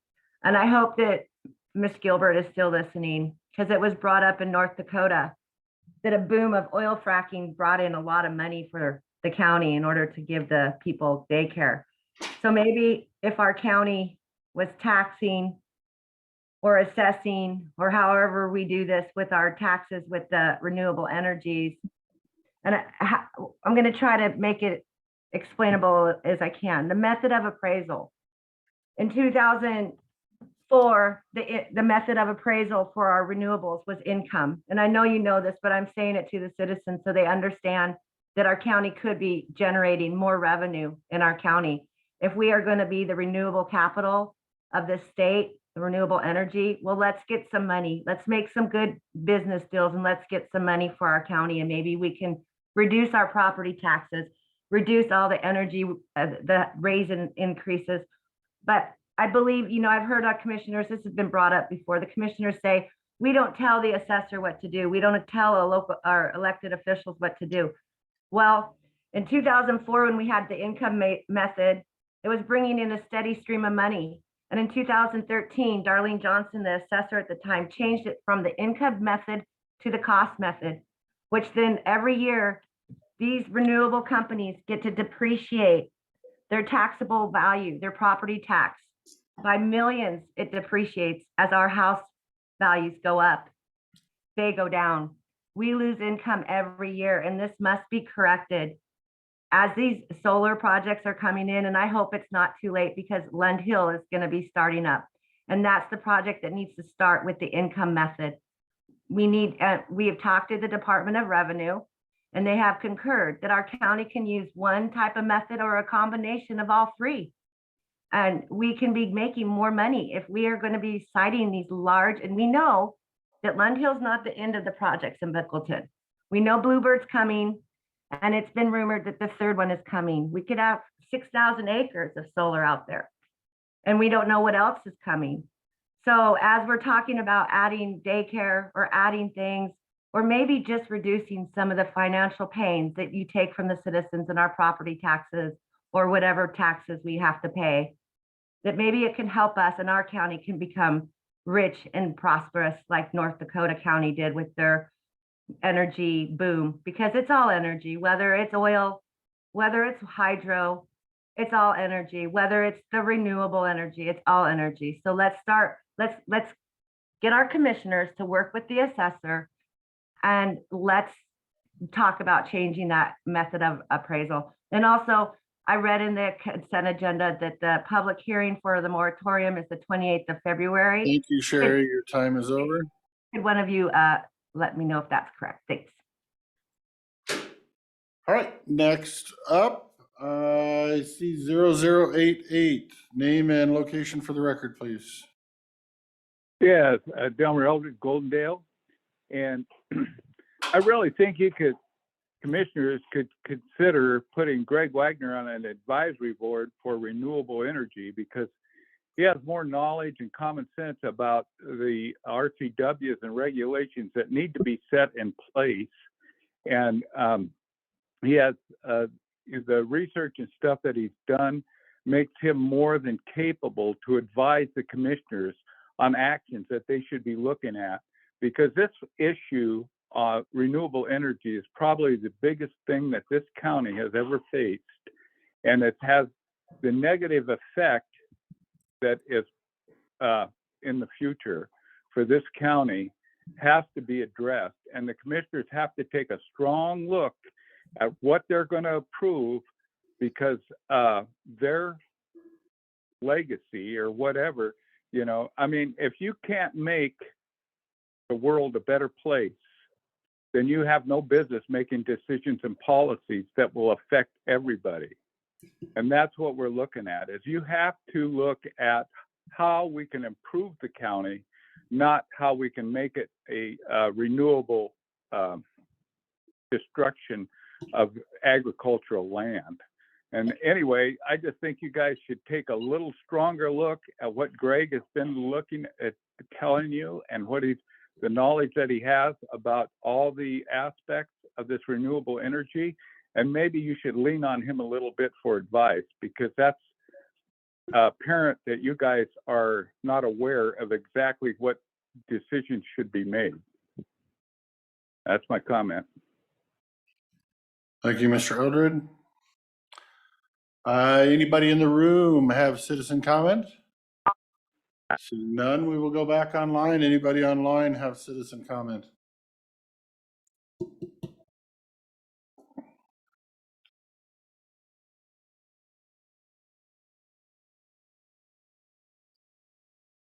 We've heard from the regulars. Any newbies out there have citizen comment?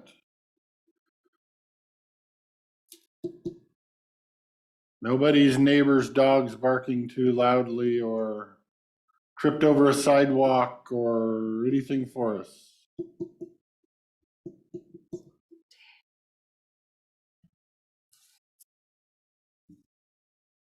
Doesn't look like it. Well, we will go to signing some papers here and getting some work done, and we will keep an eye on Zoom. Again, if you want comment over the next 10 minutes or so, raise your hand or just speak up, and we will provide you comment.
Oh, I will make a quick comment since nobody else is using comment time. Vouchers for transfer stations. Approved for all 3 transfer stations. My job is done. The rest of it's up to Mr. Steve. Thank you.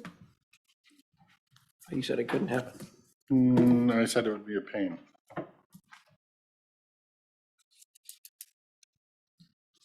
And I don't think many would get used there, so is it worth the burden?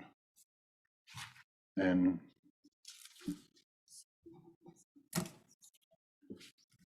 but I understand the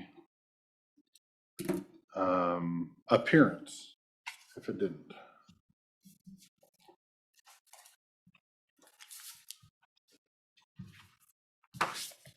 Anybody online have citizen comment they would like to make?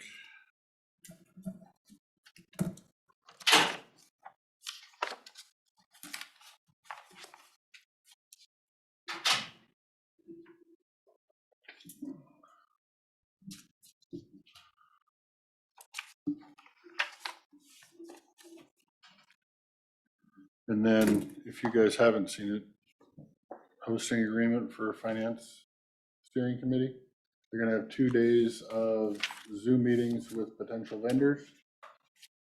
So rather than breaking for lunch and then trying to get back together, they're gonna use it as a networking, working lunch so they can have discussions about what they've seen and whatnot. So I just wanted to make sure you were aware of that. Anybody in the room or online have citizen comment?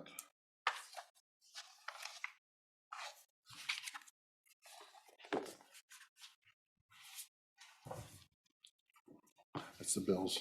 Okay.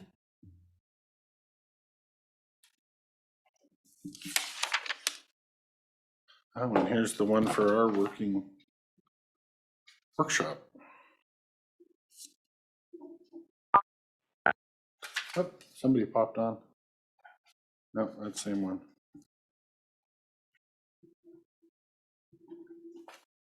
Anybody new have citizen comment for the Board of Commissioners?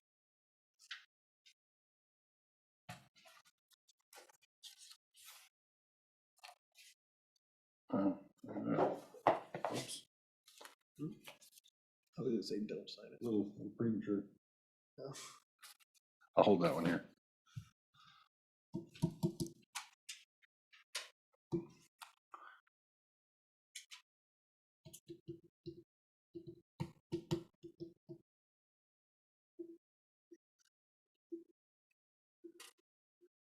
$53 people up there. That's a pretty large attendance. Does nobody else have citizen comment for the commissioners today?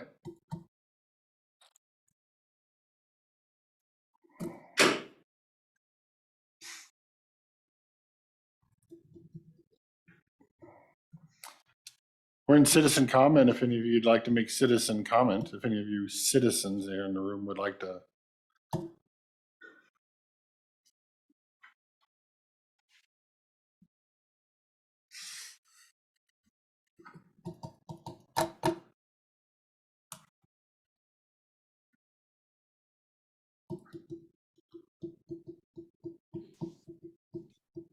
I can't find my hand waving thing. Mark Brown here, White Salmon. I guess I'd like to make a comment. Perfect. Thank you, Mark, for just speaking up. Go ahead whenever you're ready. Okay. I guess I want to talk, I don't know if it's an elephant in the room, but it's the constitutional county initiative kind of thing that's floating around, all the signs and stuff. And it bothers me because I think that all counties have to follow the Constitution. So I think it's a smokescreen for perverting the rule of law in favor of sort of hyper-localized amateur interpretation of the Constitution. And so it just doesn't make sense to me. I think it's just a smokescreen for other agendas. And an example, I guess, would be the constitutional county if you want to be a constitutional county, and then scrap the posse that the sheriff has, since really in the constitutional, it says a well-regulated militia. They're not talking about having people, individual, maybe rogue people have posses around that can do, I don't know what the thinking is, but actually Sheriff Songer has had some dangerous pronouncements about what he would do if the feds ever tried to come into the county. And that kind of stuff bothers me. It seems way more paranoid than it needs to be. Anyway, that's my comment. Thanks a lot. Thank you, Mr. Brown. Anybody else in the room or online have a citizen comment for the Board of County Commissioners today?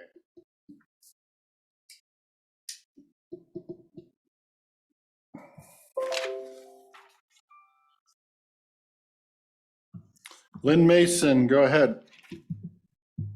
Hi, thank you, commissioners, for hearing my comment today. I wanted to comment again on the animal shelter that is hopefully in the works. Just wanted to reiterate that the Sheriff's Department received $670,000 almost a year ago to build an animal shelter in Klickitat County. And I was just curious, what's the progress on that? I thought last week it was mentioned that there was a meeting to talk about county property that could possibly be built on. And I was wondering what came of that, and if there's any more developments in that regard. And thank you. Thank you, Ms. Mason. It's 1:25, so I guess we'll end citizen comment and go to board responses. Would either of my seatmates like to start on this? Sure, I'll begin. Thank you, Gabby, about your comments and your passion for childcare. I do believe the board you're talking about, I am your representative on that board, so I'm just getting my feet under me with Mid-Columbia Economic Development Board, and I'll keep an eye out for the childcare issues when they come up. We do have 2 meetings this month, so that'll be interesting. And Greg, thank you again for always working and sticking your shoulder to the solar issues and updating us. I do get your emails, and there is, like Mr. Elred said, a lot of information in them, valuable information. And Sherry, we've talked about the taxation on the renewables lately. So I know there is movement there with the commissioners talking with the assessor and working on what those numbers might be and what it looks like. So it's not just something that's bypassing us. And Lynn Mason, the dog shelter or the animal shelter, you were right, the sheriff was in last week. They did give us an update and some numbers, and they committed to go back and kind of go out in the field and see what else is out there, what their costs are, what it looks like for longevity, and then come back, I believe, and to report to us again. So it has movement and it's moving forward. Thank you. Mr. Anderson? Yes, Ms. Gilbert, just wanted to give you a heads up that we updated our SEDS project list, and inside that is included funding for a childcare facility in White Salmon as well as one in Goldendale. So that is, and that goes in front of the board that Commissioner Zoller was just speaking about, and it's kind of an addendum to our economic strategic plan. So I know you've been talking about including that in the economic development strategic plan for some time, so it is there as an addendum. Mr. Wagner, thank you for pointing out that yes, 2 years ago we did pass a resolution so that anything that connects to the Knight Road substation, which is near your home, would have to go through a conditional use permit process for any solar development. That is exactly what we did so that it would include the local public and more public comment rather than going just through the energy overlay zone, which is a streamlined permitting process, which is the same type of process that they will go through if any of these projects move on to FSEC. With that, I would say is that I have an email from you from 11/27 of 22 that says we'd be better protected if every solar project were to be permitted through FSEC, as we do not have solar ordinances. And then again on 8/23/2022, you said the citizens will be protected better if solar went through FSEC. FSEC requires SEPA, EIS, and more. So does the conditional use permit process, sir. I would say if they went through the local process. But I just wanted to point out that it seems based on your emails that you've actually been in favor of using the FSEC process. So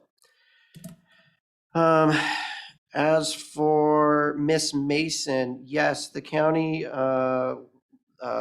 Public Works Department came in and spoke with us and had identified some land near the fairgrounds that would be a good place for a shelter. The board will likely not move forward on any shelter until the sheriff's department can bring us forward an actual business plan to build this shelter as well as operate this shelter that does not put undue costs onto the citizens of the county. And I think that's good enough for me, so I give you some time. Okay, I got a whopping 1 minute and I'm fine with it. Things that I would add to what my seatmate said, I would say with the dog shelter, about the $670,000 that was appropriated a year ago, or so said Miss Mason. I am still trying to figure out if there was actually an appropriation or if we're just applying for a grant that hasn't even been applied for yet, because I've heard both. So I really don't know that there is money been appropriated and it's not just a grant that's going to need to be applied for. So again, this is something the sheriff's working on. He's going to have a committee. They're going to get, like Commissioner Anderson said, all the budgetary stuff. They were looking for land. We did say we owned some land up by the fairgrounds. That's about as much the commissioners know about what's going on until there's a budget proposal brought back. Mr. Brown, I can agree with part of what you said on the constitutional county. I believe we are a constitutional county, as I believe all counties are constitutional counties, as we're all abiding by the state and the federal constitution. It just comes down to whose interpretation of a constitution. And I don't know whether signing a document is, I guess I would say, is not more political soapbox than it's actually needed to be a constitutional county, which we are already. Sherry, I would disagree on the methods of appraisal. It states in RCW that it is the assessor's job to do taxes, not the commissioners. So I have no input in that, and that will continue to be my way. I don't play in other elected officials' sandboxes. So whatever method the Department of Revenue is the recommended approach, which if you've been paying attention to the legislation at the state level, the solar energy companies have had a really good hand in including language that says you must use the cost method in the last few years. So I would encourage you to go look at some of those bills that passed last year and some of the bills that are up currently this year to reiterate the fact that they want the cost method, and so that's what they're going to end up getting, whether we like it or not. That's all I have. We're out of time. We'll move forward and end public comment and move into public hearings, public meetings, and bid openings. We'll be doing a bid opening for the 2023 annual striping program RN 642-23. Total estimated project cost $420,000 and $700,000.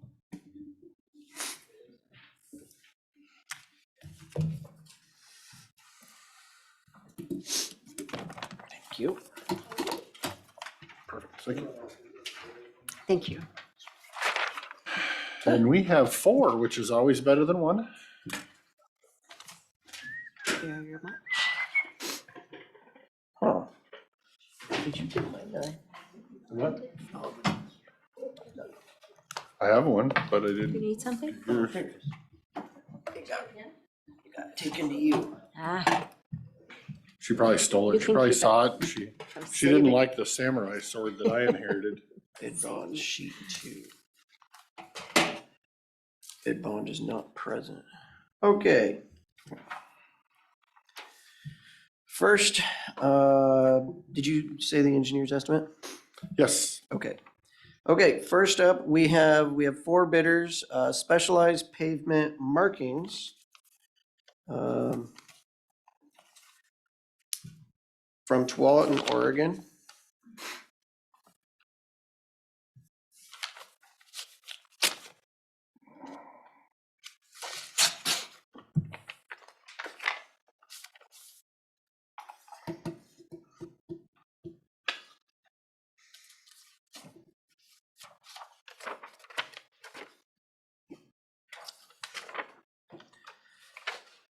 The bid bond looks present.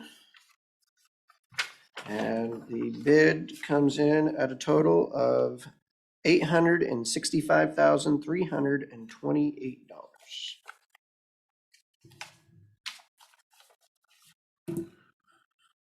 Next up, we have a bid from Hicks Striping and Curving out of Brooks, Oregon.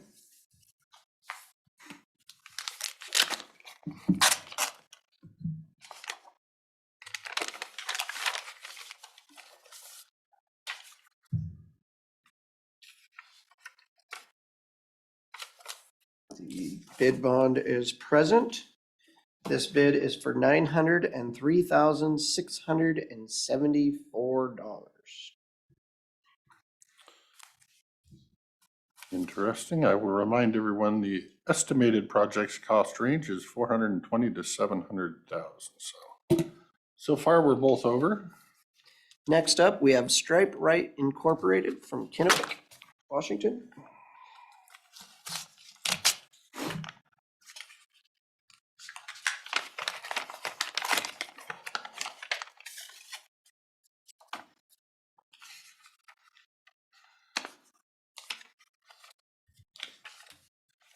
The bid bond is present, and we have a bid of $585,638.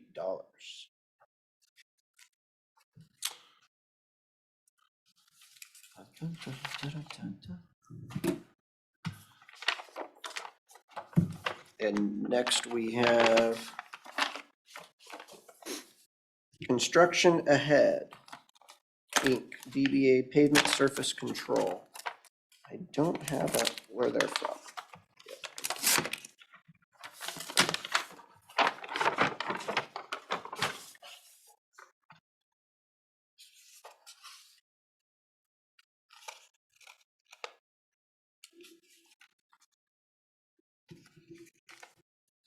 The bid bond is present, and we have a grand total of $829,530.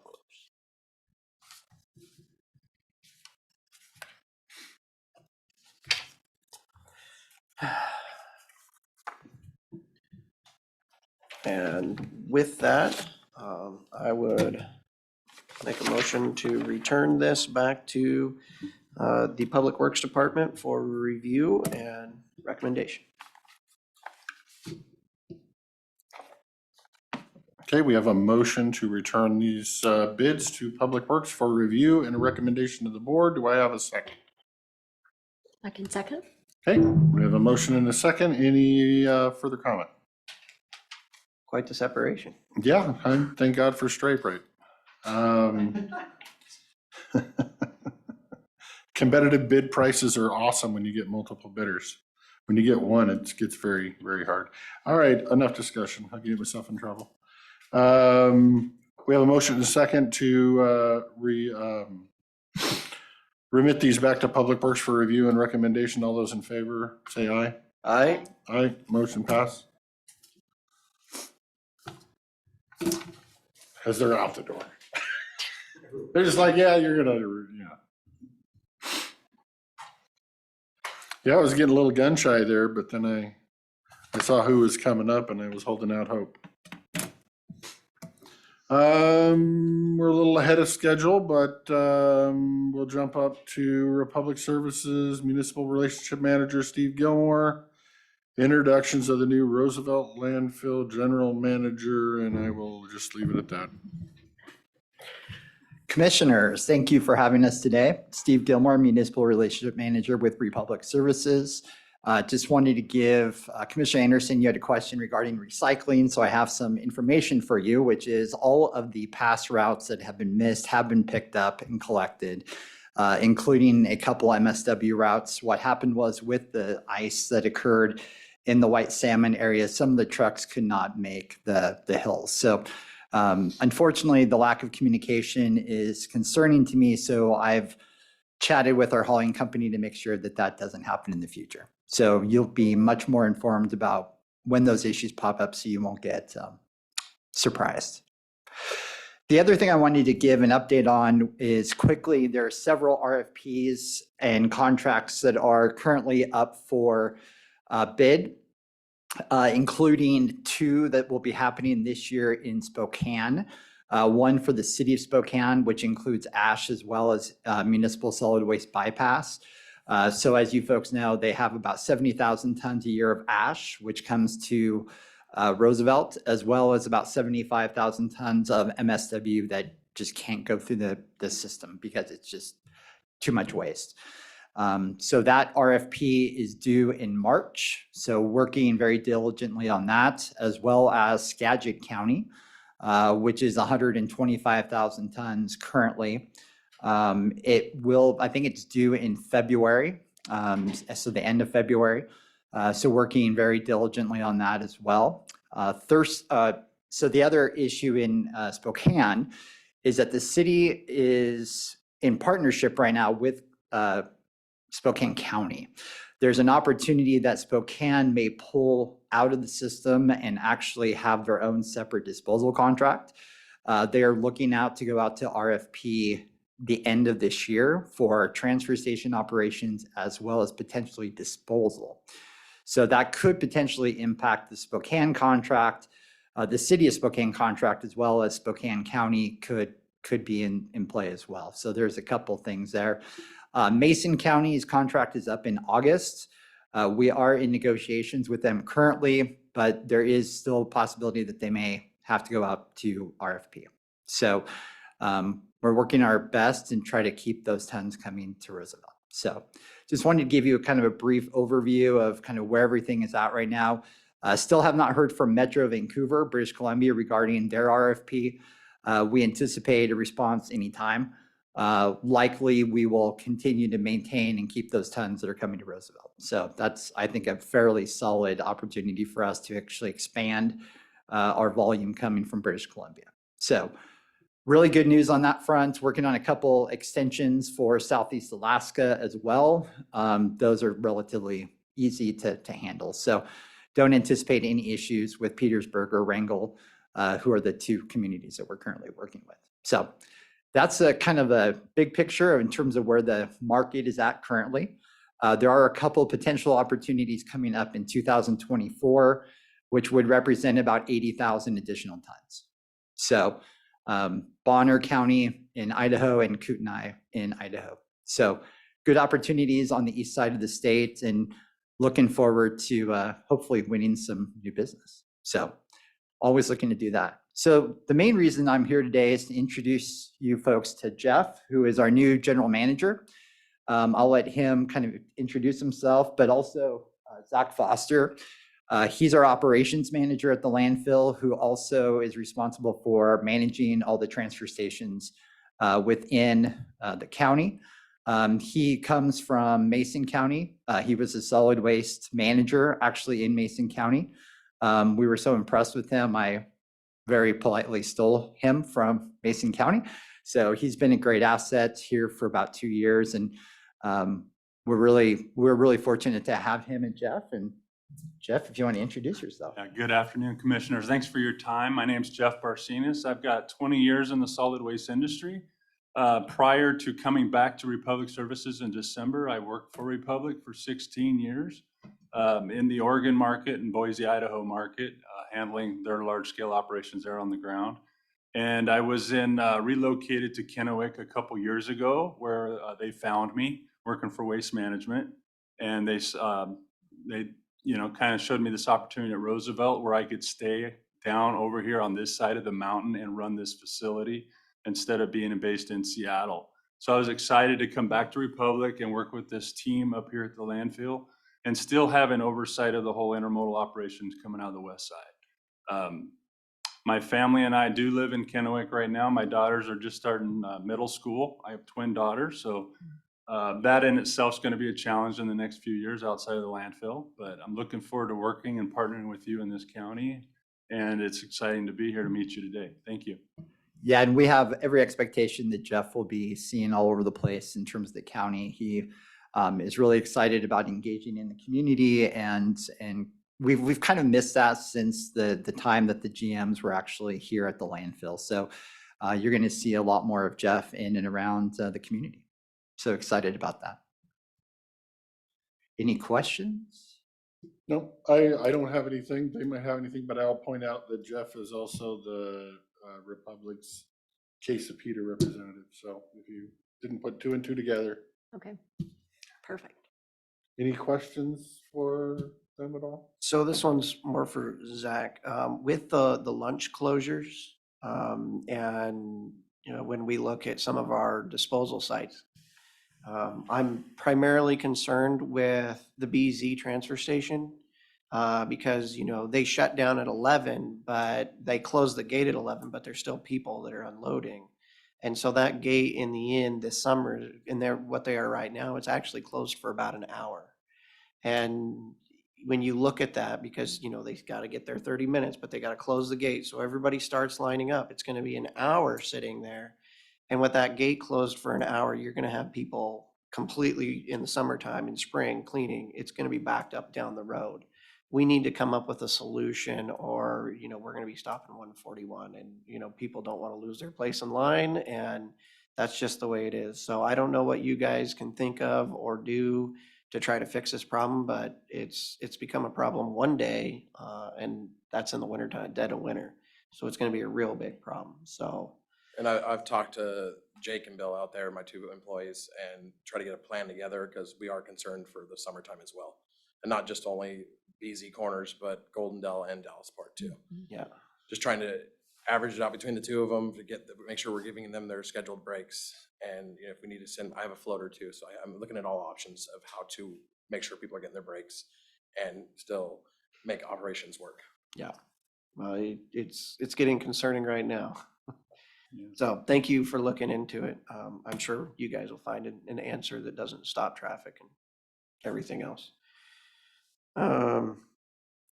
It's interesting, Steve, because my Facebook was blowing up this morning, with pictures from today where these people are still saying that it hasn't been picked up in this long.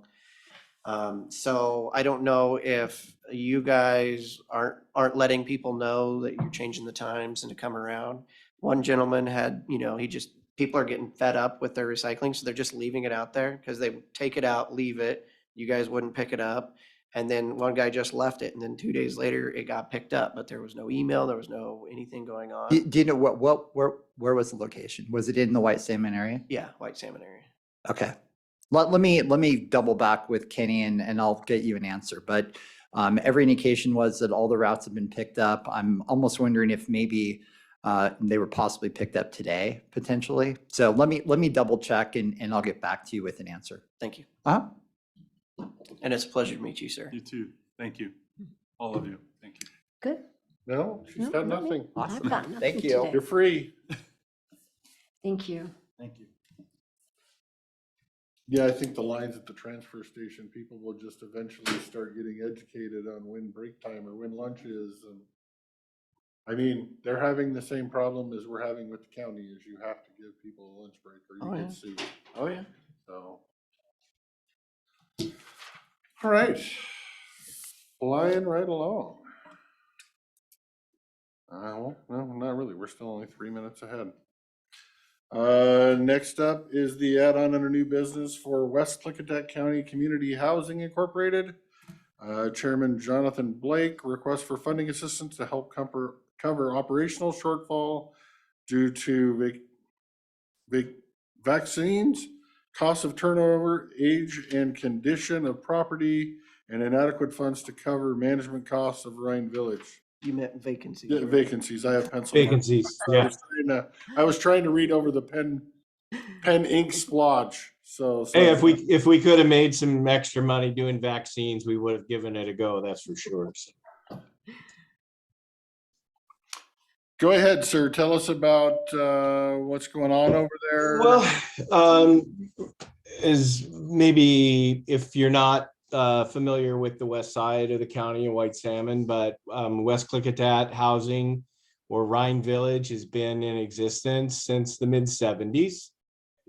And over the course of time, basically, to give you a brief history, it was created and managed by Jim Herman, or a group that he formed, and they for a long time were the agents for the property.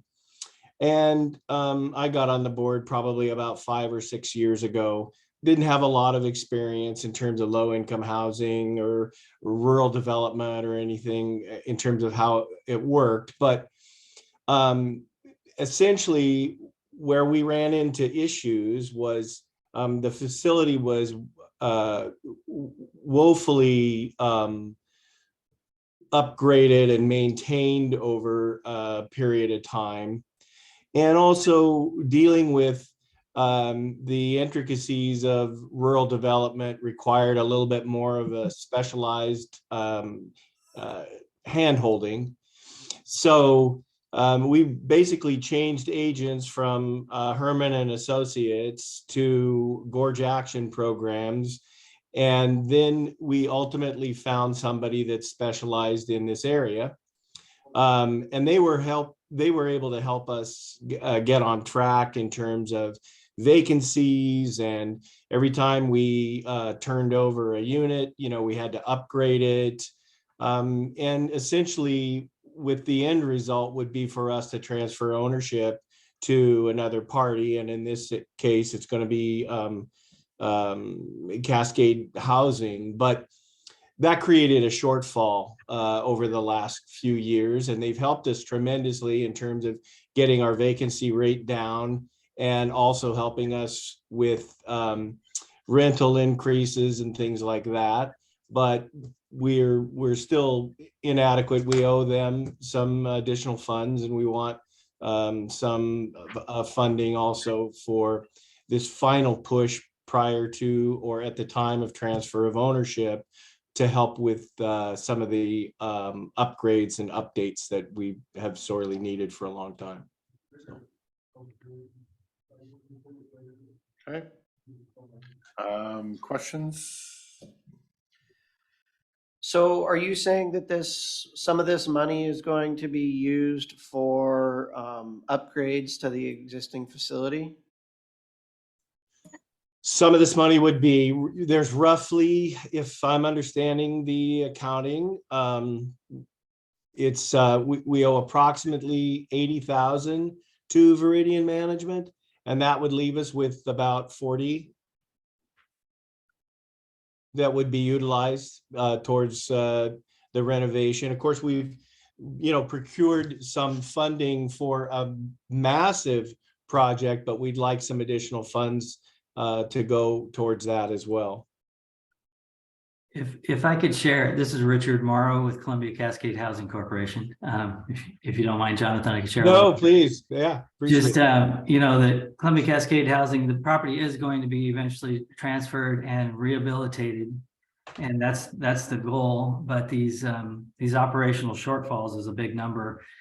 And if we're not able to, access some other funds or these particular grant funds, then it's going to remove some funds from going toward the rehabilitation. So those funds that we're asking for, it actually just, that come off our budget to do the rehabilitation, which we're hoping not to do because we want the property to turn out really good and be preserved for years to come for affordable housing for people that need it. So anyway, just wanted to share a little bit there. Okay, so, and I have a question. Correct me if my math is wrong. So you're essentially asking for 120,000 and 80 of it's gonna go to the previous manager of the property and 40,000 of it's gonna go to improvements. Correct. Jonathan, can you explain how Meridian Management, first of all, we're in arrears $80,000 to them? I mean, how long have they been working and not getting paid? And then what is their role going to be when it changes to Columbia Cascade Housing? That might be more of a question for Richard as well. That might be. Well, you know, I think they could see when we finally came on board with Viridian, they could see that that although we all have good intentions as a board, you know, this isn't our expertise. We're all volunteers. We don't understand the intricacies of rural development and, you know, what opportunities are available there to increase rents or basically, you know, apply for grants and so on and so forth. Plus, they also knew that eventually we were going to be looking to transfer ownership to someone else as well. And so they could see that, you know, we were on the right path to, you know, becoming more viable and sustainable. And so they were willing to do that over the last few years.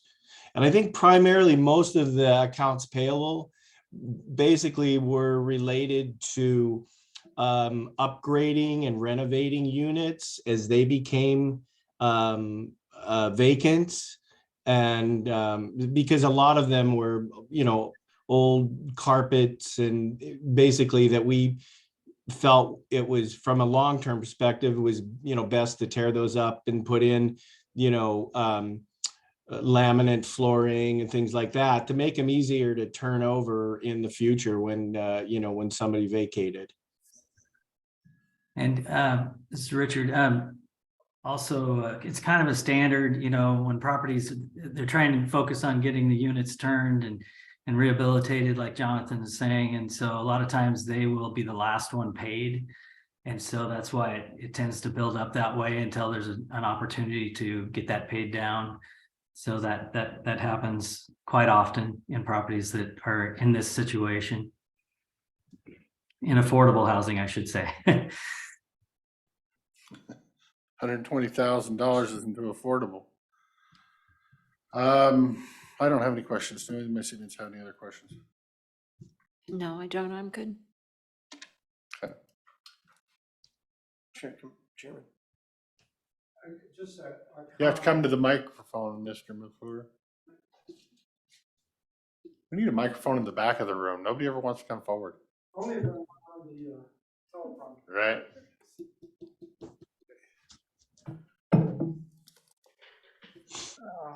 Thank you. Dave McClure, Director, Natural Resource Economic Development.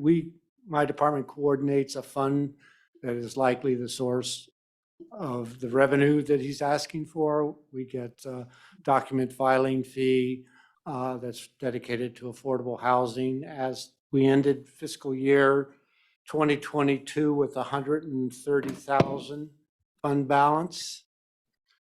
Every year we've been giving Joe Matz's team $10,000 for their rent supplement program. Years ago, the board promised a program for peaceful living, $40,000 for domestic violence shelter operation costs. Now, we had COVID hit and there was trouble finding a facility. So my understanding that they've contacted Lee recently or It's been a while now. Yep. But so we've got that $40,000. Now it's supposed to come in $10,000 a year increments. I think another thing to consider, this funding source is a restricted use fund. The board set up an advisory committee in 2015 The last time that committee met was when Kevin Berry with the Public Health was coordinating the program. And we had a pool of funds that had gotten up to over 100,000. Usually the revenue is about 20 to 30,000 a year. So there's not just a whole lot. It's just accrued since that was let out. We had a number of contracts. I'd suggest, given that there's a resolution that says the board will consult with that advisory committee to get a recommendation on the funding, and if you're looking to the source, we need to go back to the board's process, either change it or something else. Those people were on that board were appointed until they lost their position with the organization they represent. I think Joel Mattson is the only person that's still where he was when that committee was formed. Roger Gadway was on it. I don't know if he's still with Habitat for Humanity or not. So anyway, got a little bit of process there. In terms of this year's budget, I've got 200,000 allocated. That's between two revenue sources. I think I've got the expenditure budget to handle it with a within fund transfer, but might be coming to you for a supplemental budget because that will, using all of that funds, we still got the other program that we need to consider. So just some FYIs. So clarification, are you saying that even if we do approve the full 120, there's still the 10,000 in there that we normally give and the 40,000 in case Centers for Peaceful Living comes forward and says, okay, we got our spot, now we need our money? No, with the 130,000 is all we've got in that one restricted use fund for the document filing fees. We have another revenue source that's sales and use tax that we still need to get with the cities and design that program, so that there's not a path there on that other revenue at this point, but there could So be. mainly, we're really only working about the 130 of fund balance. Right. Is all we have to deal with today, of which 10,000 normally goes one place and 40 has already been promised somewhere else. Right, and I'm not sure if they want the whole 40 at this point in time, given this was several years ago. I'm not sure if they want all of 40 up front, or we're still going to be looking at a 10,000 a year. We still need to work that out.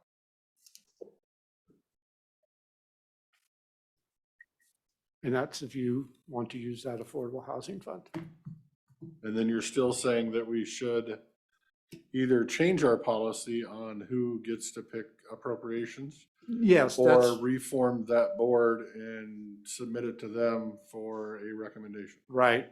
And so, yeah, we need to do something with that, with regard to that committee, because that's an established process and the auditor won't like us going around it. We've got it. We'll have issues, I believe.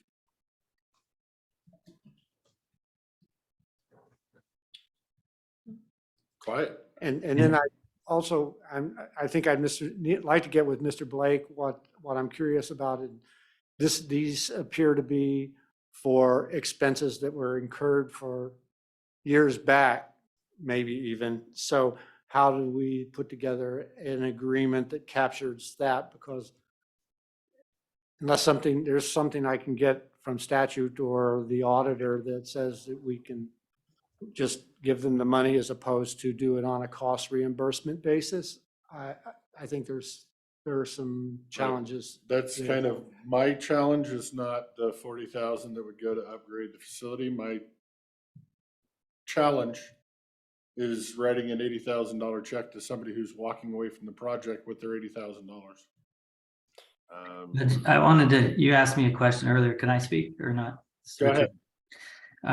There is a continued partnership with Veridian in this project and with Chrisman Associates. So it's a continued effort, and just, my experience, these funds are for, preserving affordable housing, improving it, providing it, whether it's new or old. And this is a really important project in the gorge. It serves a lot of households, and it really needs rehabbed badly. And so anyway, I'm just throwing that out, but there is still a continued partnership with Veridian. Although we may have our desires today, am I hearing that we need to address that board issue first. We need to Before address we the make any board, and decision. then the question on that, when were the costs incurred and how do we might we capture that in a contract if it needs to be cost reimbursement? And So our that's- choice is abolish the board and the commissioners make the decisions, or refurbish the board and go back. I would suggest Refurbishing. the board. refurbishing Mhm. because there have been counties that have gotten in trouble with expenditures from this Without having- particular fund in their jurisdiction. So that advisory board provides some, for want of a better word at this point, cover. Well, it sounds like we need to ask Mr. McClure to reach out and refurbish his board and put members on again and have them review applications Right. and come back to us. I would agree. I have a question for Richard or anybody else who can answer this. This location's in White Salmon, and I'm looking at my list of what was provided to me of housing vouchers in 2022, and I don't see any housing vouchers for the zip code of White Salmon. So is this a housing voucher apartment complex, or is this just a rent subsidy, or how does this actually working? You want me to answer that or you got it, Jonathan? Yeah, no, you go for it, Richard. This is your Okay, world. well, basically, yeah, with rural development, they have rental assistance that's tied to the property. So each tenant pays no more than 30% of their income toward rent. So I think the majority of the units have RA, they call it rental assistance or RA. And I think the majority of the units have it. So occasionally in some of these properties, you won't have every unit with rental assistance, but I think this one has the majority. Is that How many units are we talking about at this place? 36? Yeah. 36. So Jonathan, what will happen if you're not out, if you do not receive this 120,000? Will you guys still be able to close out the organization and transfer the property and everything? Yeah. It would still go forward, but those are still some funds that we would like to see go towards this renovation project, because we feel like it's a really important asset for the community, and it has been sorely neglected over the years, and this is something that we want to see continue. So I'm wondering if they're going to move forward on this big multi-million-dollar rehab, if these funds would be better used on that rehab and putting it towards the rehab cost at that time versus trying to pay a management company for multiple years back of, would that be easier to get Well, through? there's already a budget established for the rehab. So what we're saying is if we have to use some of those funds to pay for those APs or those costs that we're trying to cover, then that's going to take away from the rehabilitation budget.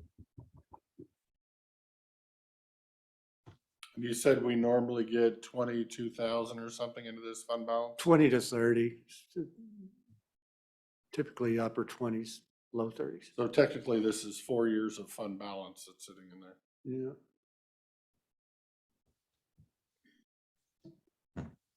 So I guess a couple sort of to follow up, Commissioner Anderson said, if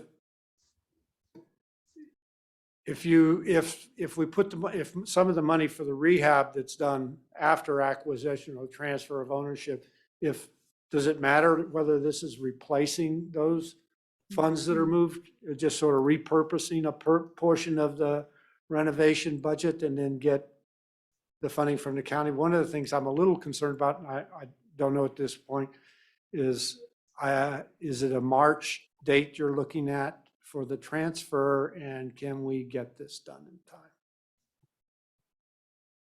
Assuming all the ducks line up on those See, and costs. that's me. I have legal questions, audit questions on using this money to pay past due bills for a property management company. I'm sorry. That one just throws red flag auditor to me.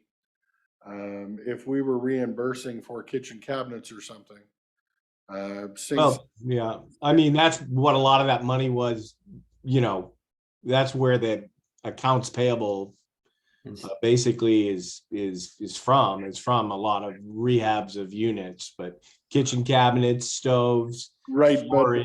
I don't get. I in hear you. trouble. I understand. I don't get in trouble for the state if you have budget problems. I get in trouble from the state if I appropriate funds to something else that could cause me a problem. Sure. So No, I'm no. trying to cover my end.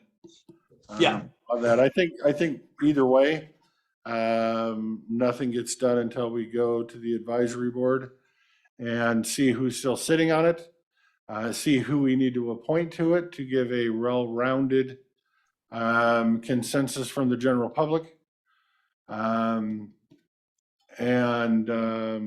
I guess see what they recommend.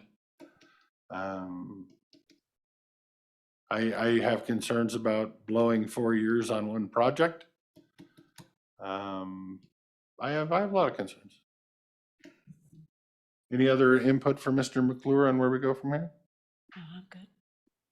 All right, get that thing reconstituted. All right, thank you. Thank you, everyone involved. Okay, thank you. Thank you.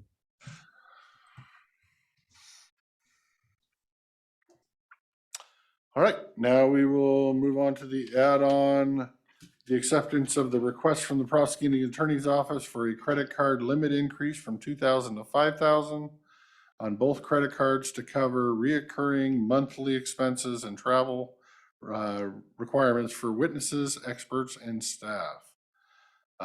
Pretty straightforward, but I didn't know if there was any kind of a staff update or an elected official update for us to consider, so I thought I'd throw it out.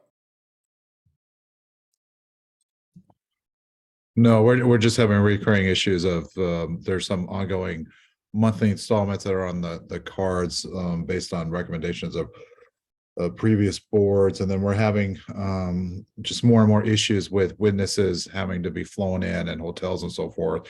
We've had staff members for about 6 months now that are putting county costs on their own cards and getting reimbursed. And we're just trying to figure out a way to move forward that there's the ability to use the county issued cards for their purposes, training of staff, and then transportation necessities of witnesses and experts. Right, and it makes sense to me to raise the limit on one card versus going out and applying for a third card so that you can get to the limit you need. So it makes fiscal sense to me, and I have no issues. Do my seatmates have anything to add on that one? Nothing to add. Would you like a motion, sir? On that one, we can. Mr. Chairman, I would move that the credit card limits are increased from $2,000 to $5,000 for the Klickitat County Prosecuting Attorney's Office. I'll second the motion. Okay, we have a motion and a second to approve the request to raise the credit card limit from 2,000 to 5,000. Any discussion? Hearing none, all those in favor say aye. Aye. Aye. Motion passes. Thank you, Mr. Prosecutor. New business, or we still have the third add-on for, yep. So I provided you guys with my seatmates with the Bi-State Bridge Authority board member nomination process. And this morning I was able to amend that. What I did is I took the process that Hood River County had come up with and just changed the names for Washington, the city of White Salmon, and the city of Bingen. You poached? I totally. Why reinvent the wheel when you're having to do it yourself? Yep. And so I just wanted to make everyone available. I know Mayor Marla is online, as well as I think the port is going to have someone online. And so what this is we just finished, and thank you to Prosecutor Cannell for your comments on the commission formation agreement number 3. We are moving into the very final version of the commission formation agreement.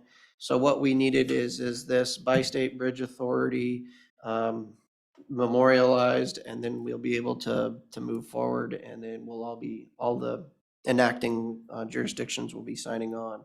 And so I wanted to make sure that you guys had no issues with this, as well as the city, or if so, hopefully minor changes. I got a few comments from Mayor Kiewit this morning, but I think that it covered it already. And there was an A and a B under the two distinct phases. Marla, are you there? Hi guys, yes, I'm here. Did you have any comments on what was sent? No, overall, it looks, as you mentioned, you all have been familiar with this being discussed on the Oregon side, and so it tracks kind of with the intent of doing a similar scenario. I think the one thing I did want to bring up, and we shared it with our city attorney as well, was just a request in terms of the selections. If a candidate from one of the nominees of either city is not selected, could we request that there would be communication back to the city on why that official nominee was not selected, and set a time frame of when we would receive that notification? And I included that language in here, I believe. Yeah, it's at the very end. And I think Oregon did the same thing, or I know that Oregon did the same thing as well.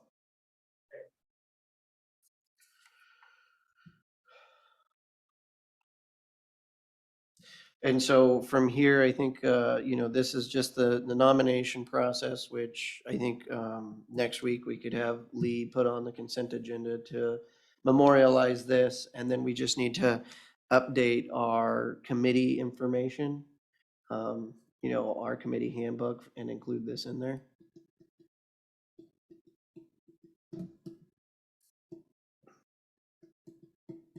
And then some of this language, on that committee, we'd include some of this language so that we don't forget about what we passed here when we're going through and appointing people. And then hopefully, the cities will be able to get us names within the next month, preferably within the next few weeks, for who they would like to appoint.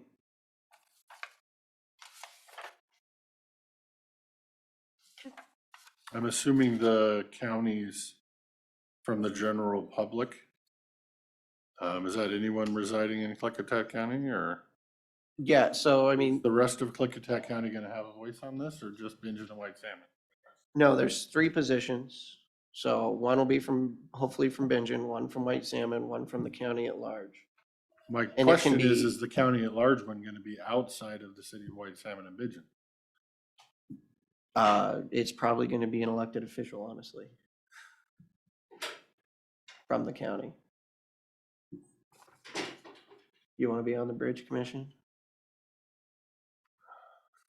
No, I just think the whole county should have a say in something that affects the whole county, but Yes.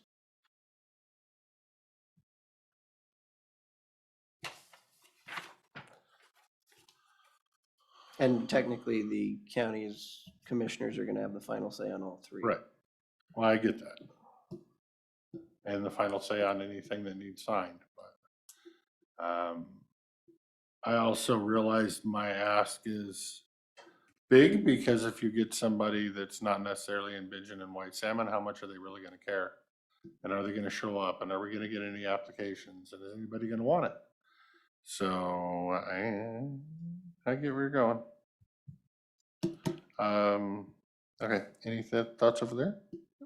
I think it's a good thing to have a county official as that third position. It's a big deal for our county to have that bridge for everybody in the county.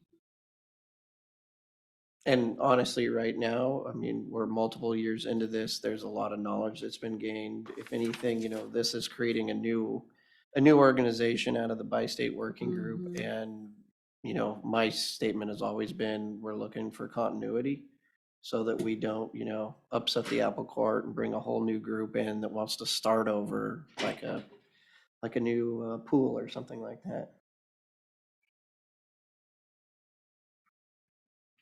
Yeah, I mean, I'm fine with it. I mean, nothing that we do can't be undone by us tomorrow or by a future board. So if there's something I'm missing, I'm sure we'll find it eventually and or somebody will find it eventually and fix it, but I don't see any real issues here.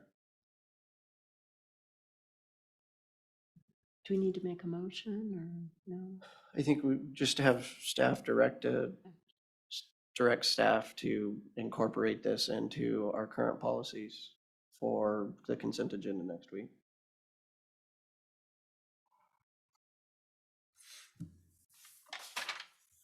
It was mainly to give you guys a little bit of an update and where we're at and where we're going, and Good. we're finally at that finish line of creating the new bridge authority. Yeah, that's Which exciting. has a scary tone to it. You're creating another government bureaucracy. Has to be done, but not that I like government bureaucracies. And I'm sure you'll lower the fees. No. Yeah, I'm waiting for that. Yeah. I'm ready to go back to the penalty box with Rob. Right? That's the best place to be. Actually, no, I sat closer. I was one seat inside the door and it was a much better place. I was over there though. I didn't like anybody sitting behind me. You guys are way more comfortable with any strange people that sit behind you. So is that a consensus among the board? I have a thumbs up. Yes. Okay. Thank you, Lee. And thank you for calling in, Marla. And if anybody's from the port or HNTV, I wasn't sure if they were going to be able to call in. Thank you. Thanks, Jake. It's Kevin. Hey, there he is. There he is. See, you had to speak so much just to get that approved. You didn't have to say a word. I just listened to Jake and kind of do as he directs. There you go. I think Thank you. I think he wishes the two of us would do the same. Sorry, bad joke. All right, moving on. Thanks everybody for participating in that. We will move on, I guess. Any new business we want to discuss before we get to consent and the bills and all the other fun things we have around I here? think we would have had to add it to the agenda in order to do it under new business. Any other weird offline new business that we have not discussed before? Do we want to do some discussions? Oh, that would be pending. Right. Mr. Chairman, I would make a motion to approve the consent agenda with all 8 items. And I'll second that motion. Okay, we have a motion and a second to approve the consent agenda with all 8 items. All those in favor say aye. Aye. Aye, motion passed. You got the bills over there? She's got the bills. Bills. Perfect. Are you ready? Ready when you are. Okay. Mr. Chairman, I make a motion to approve account payable warrants in the amount of $100,000 for $372.44 and payroll benefit warrants in the amount of $1,069,363.76 for the date ending January 30th, 2023. I will second the motion. Okay, we have a motion and a second to pay the bills. Any discussion? No discussion. All right, all those in favor of paying the bills, say aye. Aye. Aye, motion passes. I And was gonna see if our assessor had anything for us since she was here, but. Consent agenda, they were Oh. just prepared for any questions. Oh, We had a second warrant, What's that? so I didn't read both. Oh, go ahead and read the other one then. Okay. So, Mr. Chairman, I make a motion to approve account payable warrants in the amount of $361,005.39, ending January 31st, 2023. I will second that motion as well. Okay, we have a motion and a second to pay the other stack of bills. All those in favor of paying that stack, say aye. Aye. Aye. Aye, motion passes. All the bills get paid today. Thank you. Thank you for pointing that out. Okay. Don't often have 2 in there. All right, now we can move to board pending. Signatures. Okay. I guess while everybody's thinking, I will start. Do we want to have a discussion regarding the contract to provide non-felony criminal prosecutions or acts occurring within their cities? I'm sure you've received the emails. We've had some basic discussions on The cities either need to, something needs to be done or minimum contracts need to be made to get us in correct legal standing. So I think we need to, personally, I think we need to proceed with that post haste. And it is my personal opinion that since Commissioner Anderson did a wonderful job with the last ones and has already built that rapport, that if he's willing to take on this duty as well, that we move forward with that and work with the prosecutor and all that. And the judge obviously wants to be a active member of this, so that would be my recommendation. And that was my thought too. Sometimes in these projects, it can speed up the work and capture more information if we're sure that we invite all the partners to the table. Have kind of a roundtable discussion about what needs to be done with everybody. Maybe save Jake some work, some footwork. See what you guys did there. And for all your hard work, I will give you a assigned parking spot in any parking spot you can find that's currently available out on the street on any given week. It just has to be available when you show up. I'm the first one here. Then you get to park wherever you want in your Already assigned did. parking spot. Wait a minute. This is not right. I'm giving him something he already got. Yeah, I'd be happy to continue on, and just for clarification, since we're going to be entering into these interlocal agreements, would you want me to include in there the negotiations for cost reimbursement on probation as well, adult probation? So we're going to try to hit everything at the same time. Everything that's statutorily needs to have at least an agreement, and hopefully some kind of funding assistance needs to be covered so that we don't have an issue. Okay, I will get together with the prosecuting attorney and the cities of White Salmon, Benton, and Goldendale, And the judge. the judge, and the other judge, Mhm. and we'll try to get something to you as soon as we can. So essentially what we have already done is took care of a contract with Superior Court, and now we're dealing with district courts. Clarification, correct?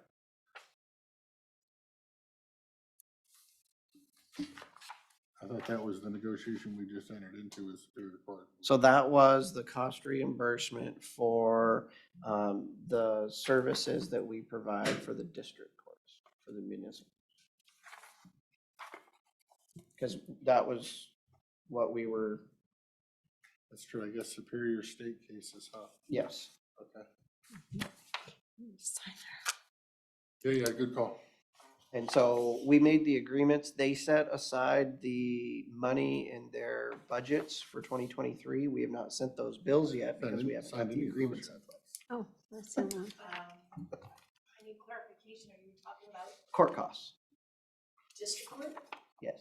Nothing's been done yet for 23. That's what, yeah. So, but from all the discussions throughout last year, it was just like us, you got to set the money aside in your budget. And so the cities all set their money aside in the budget. We just need to get the agreements in place and then we can send them the bills.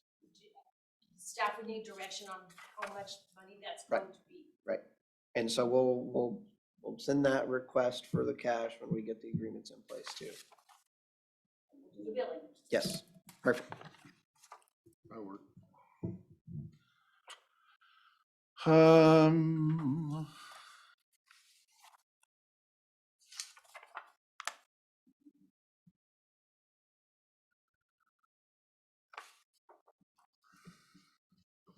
Oh, one thing I do want to bring up, one thing that I would like to readdress, we looked at it earlier and then it just kind of stalled. Wasn't a yes, wasn't a no, just stalled. Is creating an ordinance or resolution, a county code correction to legalize trucked potable water. If there is consensus for moving forward with that and actually legalizing it and finishing the process, I would like to get started on that sooner rather than later. If there isn't, there isn't.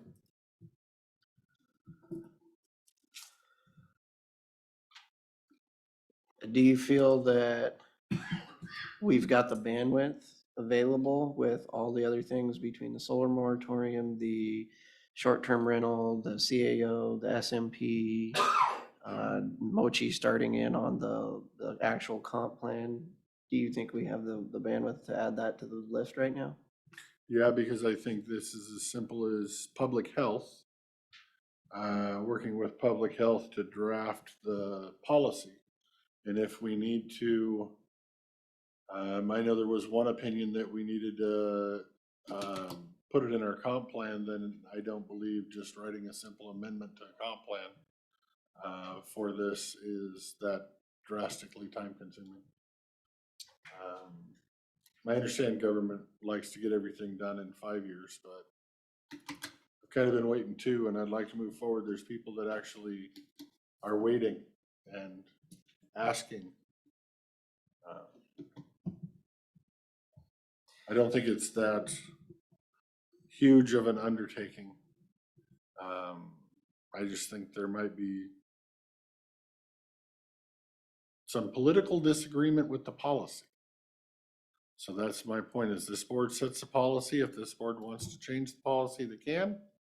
If they don't want to change the policy, they can choose not to change the policy. I, for one, am voting to change the policy. Since you just got me signed up for something, I would say that if you would like to run with this and work with the prosecuting attorney and public health on this, and anyone who would potentially be a truck potable water operator, I would gladly nominate you. There's No parking space. no parking space. I don't show up early enough to get whatever parking space. Okay, Okay.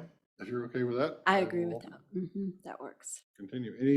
Anything else fun and exciting? Yeah, I've got one. I got an email from Ben Briggs. This is with the White Salmon Valley Metropolitan Park District about the $50,000 that we set aside for each commissioner district. And, I think it was my intent that that 50 would go to them. And he wants to know, does he need to apply for that? How is that going to go to them? And I think we needed to have this discussion about, are we just going to send them the money right now, just send them $50,000? Are we going to put it in one of our funds that when they actually move to construction, we're going to give them the $50,000 in a grant at that time? We need a policy on what. And this is we were White thinking. Salmon Park, so it's for the pool project? It's for the pool project. Okay.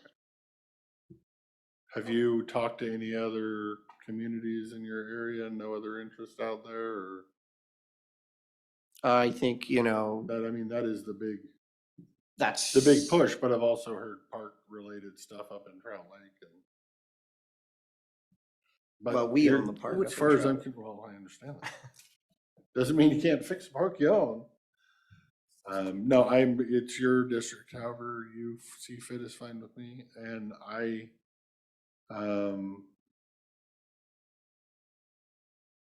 however you want to do it, if you want to hold it in perpetuity, for them to actually get moving, or if you want to donate it because it might help them spur more contributions. I'm fine either way, as long as we legally get it covered. You had your hand up. We would have to do a funding assistance agreement of some kind. And do you want it to be a cost reimbursement, or is it gonna be just an all-out grant? So staff would need a little more direction. And then once that agreement was put together, of course, we go to the PA. Okay, so I'm trying to meet with them before the Gorgeous Nights. Someone I'm working on trying to get together, and I'll try to get together with one of them and say, like, how do you guys want that? I don't know if it's the board, remember we did give $500,000 many years ago for the White Salmon Valley Pool, and then it got reconstituted by the city for wells. So I don't know where we're at with, that pool keeps getting more and more expensive, so. See, that if to the- me is, as long as the money goes to where we say it's supposed to go and doesn't get reallocated, the county did before we were seated. We're the first ones to donate to the new pool district and the new pool. They did give the pool district $50,000 of seed funding until their levies started to come in. So the county's already done 50, this would be another 50. And I know the city of White Salmon's also looking, I think they're looking at 40,000 or something a year. Don't quote me on the number. Right. And so, when I get together with Marla next, I'll see how she'd planned and intended to do it. And as long as, as long as we've set it aside and it's in a fund and it's allocated for that, whether we hold it, I mean, they could still say they've got that money. Cause it's Well, sitting and there. that's kind of what I'm thinking. If we do a reimbursement agreement, that way we know if for some reason it never gets built, we can reallocate it to something else and we're not, paying for an engineer. And or is this a something for something dedicated that doesn't get built. 50,000 a year or just 50,000? Just a one, It's right now one it's a time. one time. Okay. This one time, when we built the budget last year, we put $150,000, 50 for each district Okay. for park, pool, whatever it is. Okay. And I'll talk with McClure because it sits in his, or is it? No, it's in our funds. Yeah, it's in our funds.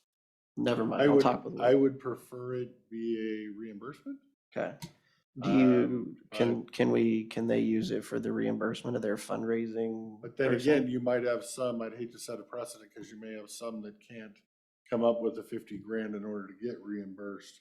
So I would hate to set a precedent on this one because it's like if you end up doing Dallasport for yours, they might not have the 50,000 to spend to come back to us to get reimbursed. They might need the 50 grand off the front for engineering or something. So I guess I can't be too much of a stickler on a reimbursable because there may be other people out there that aren't looking at a $4 million project. that may After not you have- talk to them, it'd be nice what they think they would use it for now. If they were granted that money now, what do they think they're gonna need it for?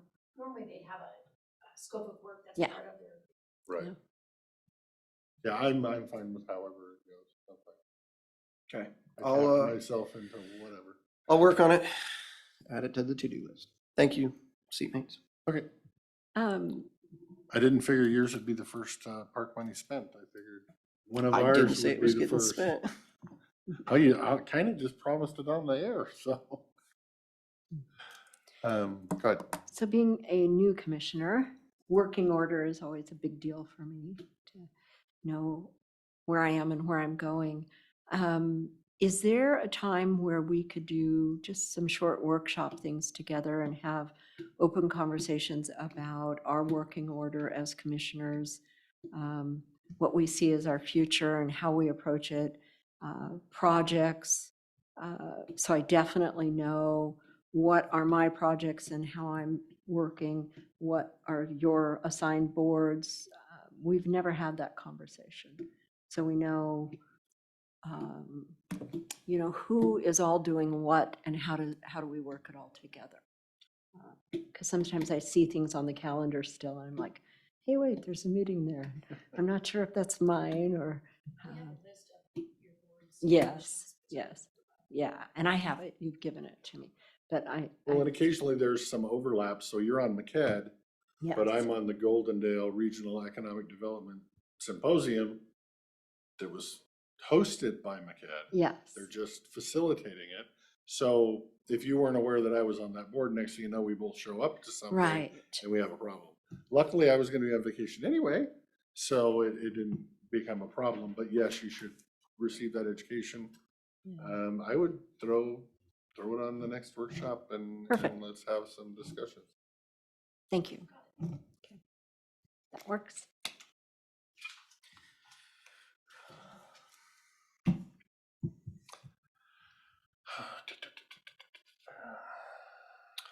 One other thing about the parks is that the Parks District is contacting our Washington State representatives to garner support for a capital budget funding request. This is an important funding source that has potential to push the pool project timelines forward. Support from our local elected representatives is critical in this process. So it sounds like they're gonna go for directed spending capital budget request as well. Does the board want to sign on for that? And then is that where we want to put our political pressure right now for the white salmon pool? I was gonna say, we kind of have our own. Well, so that's kind of where I'm going with this. We just got, paving of Centerville, but what do we want to choose? What horse do we want to ride this year?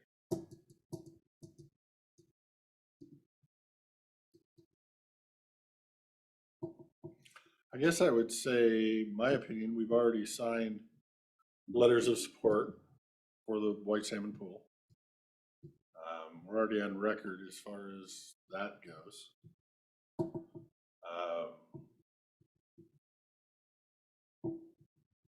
And I would say if they want to go for appropriation, go for appropriation, but I think the county should be going for county appropriation. Not appropriation for another taxing district. So if the county is lobbying for appropriation, it should be lobbying for appropriation for something within its wheelhouse, not lobbying for appropriation for a hospital or an EMS district or a fire hall or a pool district or a Parks and Rec district. It should be lobbying on its own behalf. Not to push back against that, but when I look at our SEDS list and, we regularly lend our support and our name behind and our money behind many of these projects. And so like, for example, on Gorgeous Nights, you're inviting a bunch of different legislators to come down and explore the gorge, in essence, underneath the rotundra. And when those legislators are asking, what are your top projects? Or do we say, yeah, the white salmon, the paving of Centerville, or is it the pool, or, how do we prioritize that? Right, and I think they're all valuable projects, just like the hospital wing expansion, I think is a valuable project. But each government agency, whether it's the PUD has a project, the Port District has a project, fire halls have projects, Parks and Rec districts have projects.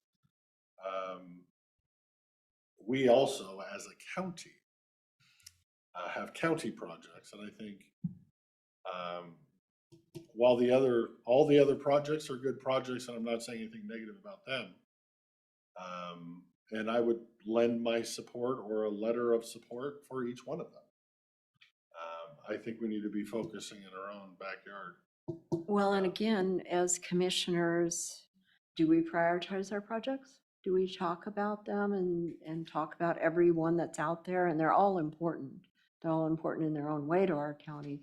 But shouldn't we be maybe saying, okay, we as commissioners really believe this infrastructure project or this hospital project touches X amount of people and we should be prioritizing, and yes, these other projects should be on the list and we should lend our support and our name. Just like we talked about at McHead, I think we need to talk about with ourselves as commissioners, what are our priorities? What's our long-term goals and what's our priorities to get them done? And if I hear where you're going anyway, as far as what our priorities for our projects, because it's like me, I guess I'd say I don't want to be in Olympia lobbying for pool district money. It's its own tax entity, it's not county, because I don't want to be sideways of Center for Peaceful Living's domestic violence shelter that they're lobbying for money on. Are we trying to pick winners and losers to which one of those outside government agencies we're going to lobby for? I don't want to be in that place. I only want to lobby for county things, and then I approve all of those. I like all of those. You support but I'm all not those. going to pick winners and losers Okay. of other taxing entities. Is kind of where I'm coming from. That would put me in a very uncomfortable position up And all of those other projects, do they get a letter from us, usually a letter of support with our endorsement on them that goes in their packet when they go to Olympia anyhow? If they ask, yeah. Yeah.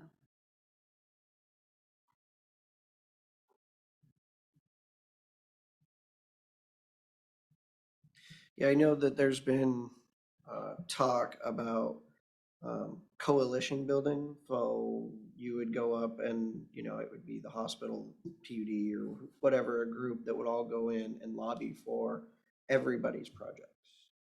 And so it sounds like you're not interested in that.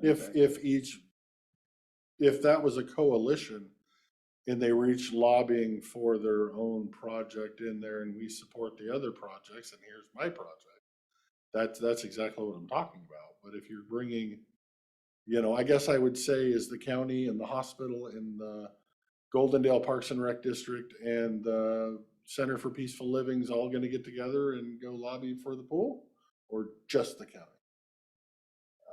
Is the pool gonna show up to the Center for Peaceful Living's lobby?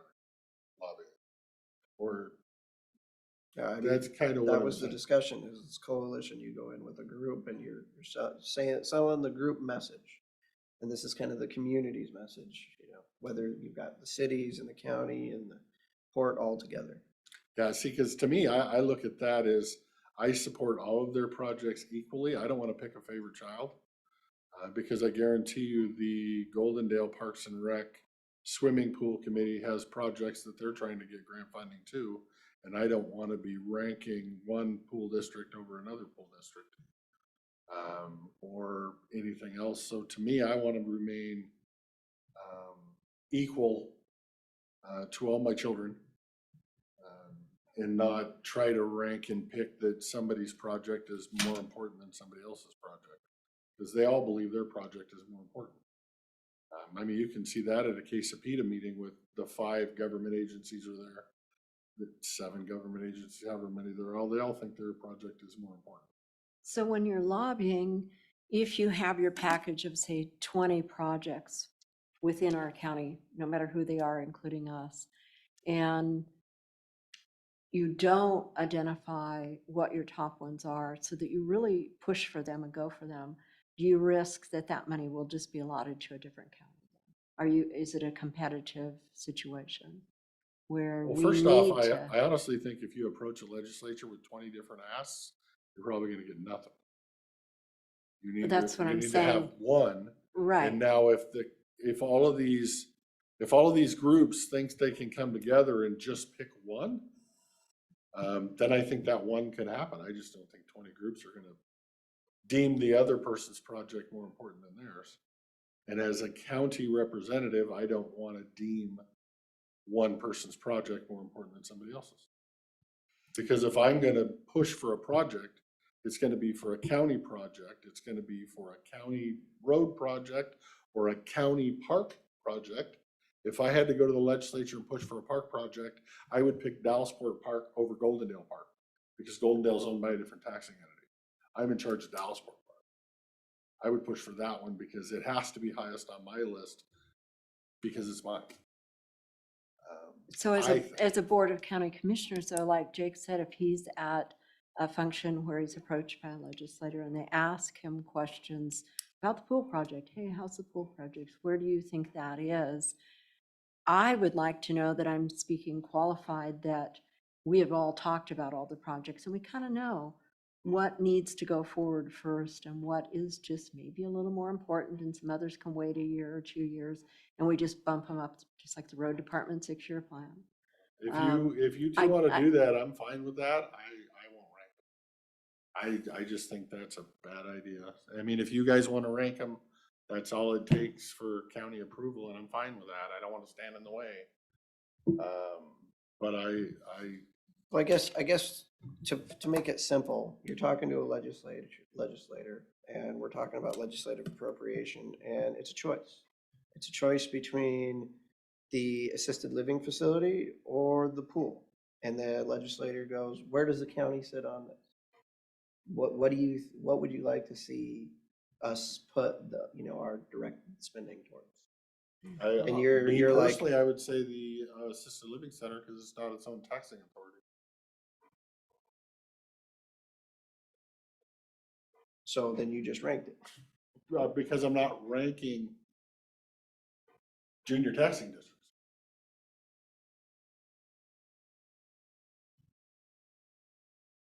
I don't want to rank junior taxing districts Okay. on who's more important than who. They're all little, they all have their own little government sandbox. And I don't want to be on record as saying somebody's sandbox is more important than somebody else's sandbox.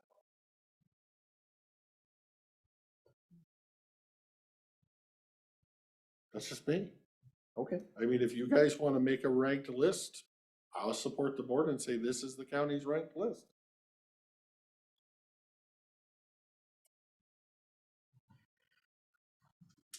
Do you So- have anything else for board pending? I don't think so. Well, we got something. Your director would like to Oh. address the board. No. Come forward, sir. You want to create a list of what taxing industries get ranked highest? No. One hospital more important than another hospital? And just so you know, we Not a fair just question. did that with the SEDS list. I didn't do that with the SEDS list. Oh, I'll be quick here. I'm here to seek verbal approval for the auditor's office to post the position of clerical admin assistant 2 for Department of Licensing. It's a grade 35, step 1 through 3. They had that person move over into another opening in that department, so it created this opening. So we just were notified after we were here this morning. So it's on the org chart, it's budgeted. Just became vacant. So verbal approval to a post. Yes, Is he 1 thumb, 2 thumb? yes, 3. Thank you. He's, I tried to get her to give a thumbs up twice today, and both times she's like, yep, nope, no thumb. I Yes. don't high five either. Thank you. Call her ma'am, just don't ask for a high five. That's right. Anything else for the good of the order? 249. Good. I hit everything on my short list for this week. I'm gonna do one more look through here.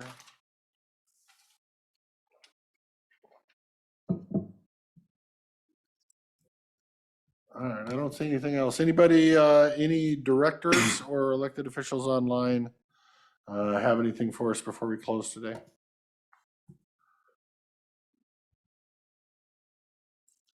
I am seeing none. So with that, I would entertain a motion. Mr. Chairman, I would make a motion to adjourn this meeting, noting there is no workshop scheduled for Thursday, February 2nd. And I'll second. Okay, we have a motion and a second to adjourn until next Tuesday. All those in favor say aye. Aye. Aye. Aye, motion passes. Thanks, everyone. Thank you.